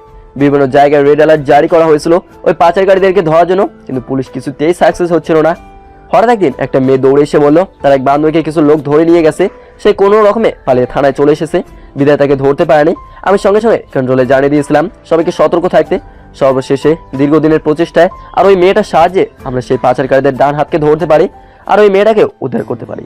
সেই পাচারকারীকে অনেক কষ্টে কোর্ট পর্যন্ত তুলেছিলাম, কিন্তু সে অহংকার সাথে বলেছিল তার বিরুদ্ধে কোনো প্রমাণ জোগাড় করতে পারবো না আর কখনো তার কোনো শাস্তিও হবে না। শেষে এই মেয়েটা বলল সে সাক্ষী দেবে, তার যা যা করা দরকার সবটাই করবে ওদেরকে শাস্তি পাওয়ার জন্য। সর্বশেষ সেই মেয়েটার সাক্ষীতে তার 5 দিনের রিমান্ড মঞ্জুর করা হলো। 5 দিন রিমান্ডে 3 দিন যেতেই সে গড় করে সমস্ত কথা বলে দিল। তাদের আস্তানা, নাম, ঠিকানা সমস্ত কিছু বলে দিয়েছিল। সবাইকে আমরা ধরতে সক্ষম হয়েছিলাম, শুধু পালের কোদাকে আমরা হাতের নাগালে পাইনি। তবে খুব তাড়াতাড়ি তাকেও পেয়ে যাব। আমাদের মিশন চলছে এবং খুব তাড়াতাড়ি সাকসেসফুল হবে। এবং মিস্টার আরিয়ান, আপনি হয়তো প্রশ্ন করতে পারেন এটা আমি কেন আপনাকে বলছি, এর সাথে আপনাদের বা মাইশের কি সম্পর্ক? হ্যাঁ অবশ্যই, এখানে মাইশার কি সম্পর্ক সেটা অবশ্যই আমাকে জানতে হবে। সাব্বির মাইশার দিকে তাকিয়ে বলল, কি মাইশা এখনো চুপ করে থাকবে নাকি বাড়িটা তুমি বলবে? মাইশা এবার মুখ খুলল। হ্যাঁ, সেই মেয়েটা আমিই ছিলাম। আমি সাক্ষী দিয়েছিলাম ওদের বিরুদ্ধে, আর আমার সাক্ষীতেই ওরা ধরা পড়েছিল আর ওদের শাস্তি হয়েছিল। তুমি তখন স্কলারশিপ পেয়ে বাহিরে গিয়েছিলে, তাই তুমি কিছুই জানো না। আমি মামা আর মামিকে নিষেধ করেছিলাম এই ব্যাপারে তোমাকে জানাতে, তাই তারা আজও পর্যন্ত তোমাকে এই ব্যাপারে কিছুই জানায়নি। কথাগুলো শুনে আরিয়ান আর রাফাত ট্যাপ ট্যাপ করে তাকিয়ে আছে মাইশার দিকে। মাইশা এত কিছু করেছে অথচ আরিয়ান কিছুই জানে না। সাব্বির আবার বলা শুরু করলো, এবার মূল কথা আসা যাক। আমি এতদিন কেসটাকে নিয়ে অন্ধকার হাতারে মরছিলাম। যখন মাইশাকে দেখি এবং কিছু ফাইল আমি ঘাটাঘাটি করি, তখন আমার কাছে সম্পূর্ণ ক্লিয়ার হয়ে গেল কেন কেউ মাইশাকে আক্রমণ করছে, মারার চেষ্টা করছে, আর ওই গাড়িটা পোড়া থেকে শুরু করে গাড়িতে পোড়া লাশ এসব কিছু কেন হচ্ছে। এর কারণ হচ্ছে মাইশা, কারণ মাইশার সাক্ষীতে ওদের শাস্তি হয়েছে। পাচারকারীর দলের প্রধান ব্যবসা নষ্ট হয়ে গেছে, তাই সে একজনকে হায়ার করেছে মাইশাকে মেরে ফেলার জন্য, বলতে পারেন রিভেঞ্জ। রাফাত সাব্বিরকে জিজ্ঞেস করলো, কারণ আপনি আরিয়ানের বন্ধু, ও চেয়েছিল মাইশাকে সহ ওর সাথে জড়িত প্রত্যেকটা লোককে কঠিনভাবে প্যাচে ফেলতে, এমনভাবে ফাঁসাতে যাতে করে ওরাও জেলে যায়। কিন্তু আমার আফজালের জন্য আফসোস হচ্ছে, মাঝখান থেকে ওর জীবনটা গেল। তবে আপনি চিন্তা করবেন না, খুব দ্রুত আমরা তাকে ধরে ফেলবো। আমাদের মিশন চলছে। তো মাইশা, তোমাকে সব দিক থেকে সতর্ক থাকতে হবে সব সময়। তোমার লাইফ অনেক রিস্কে আছে।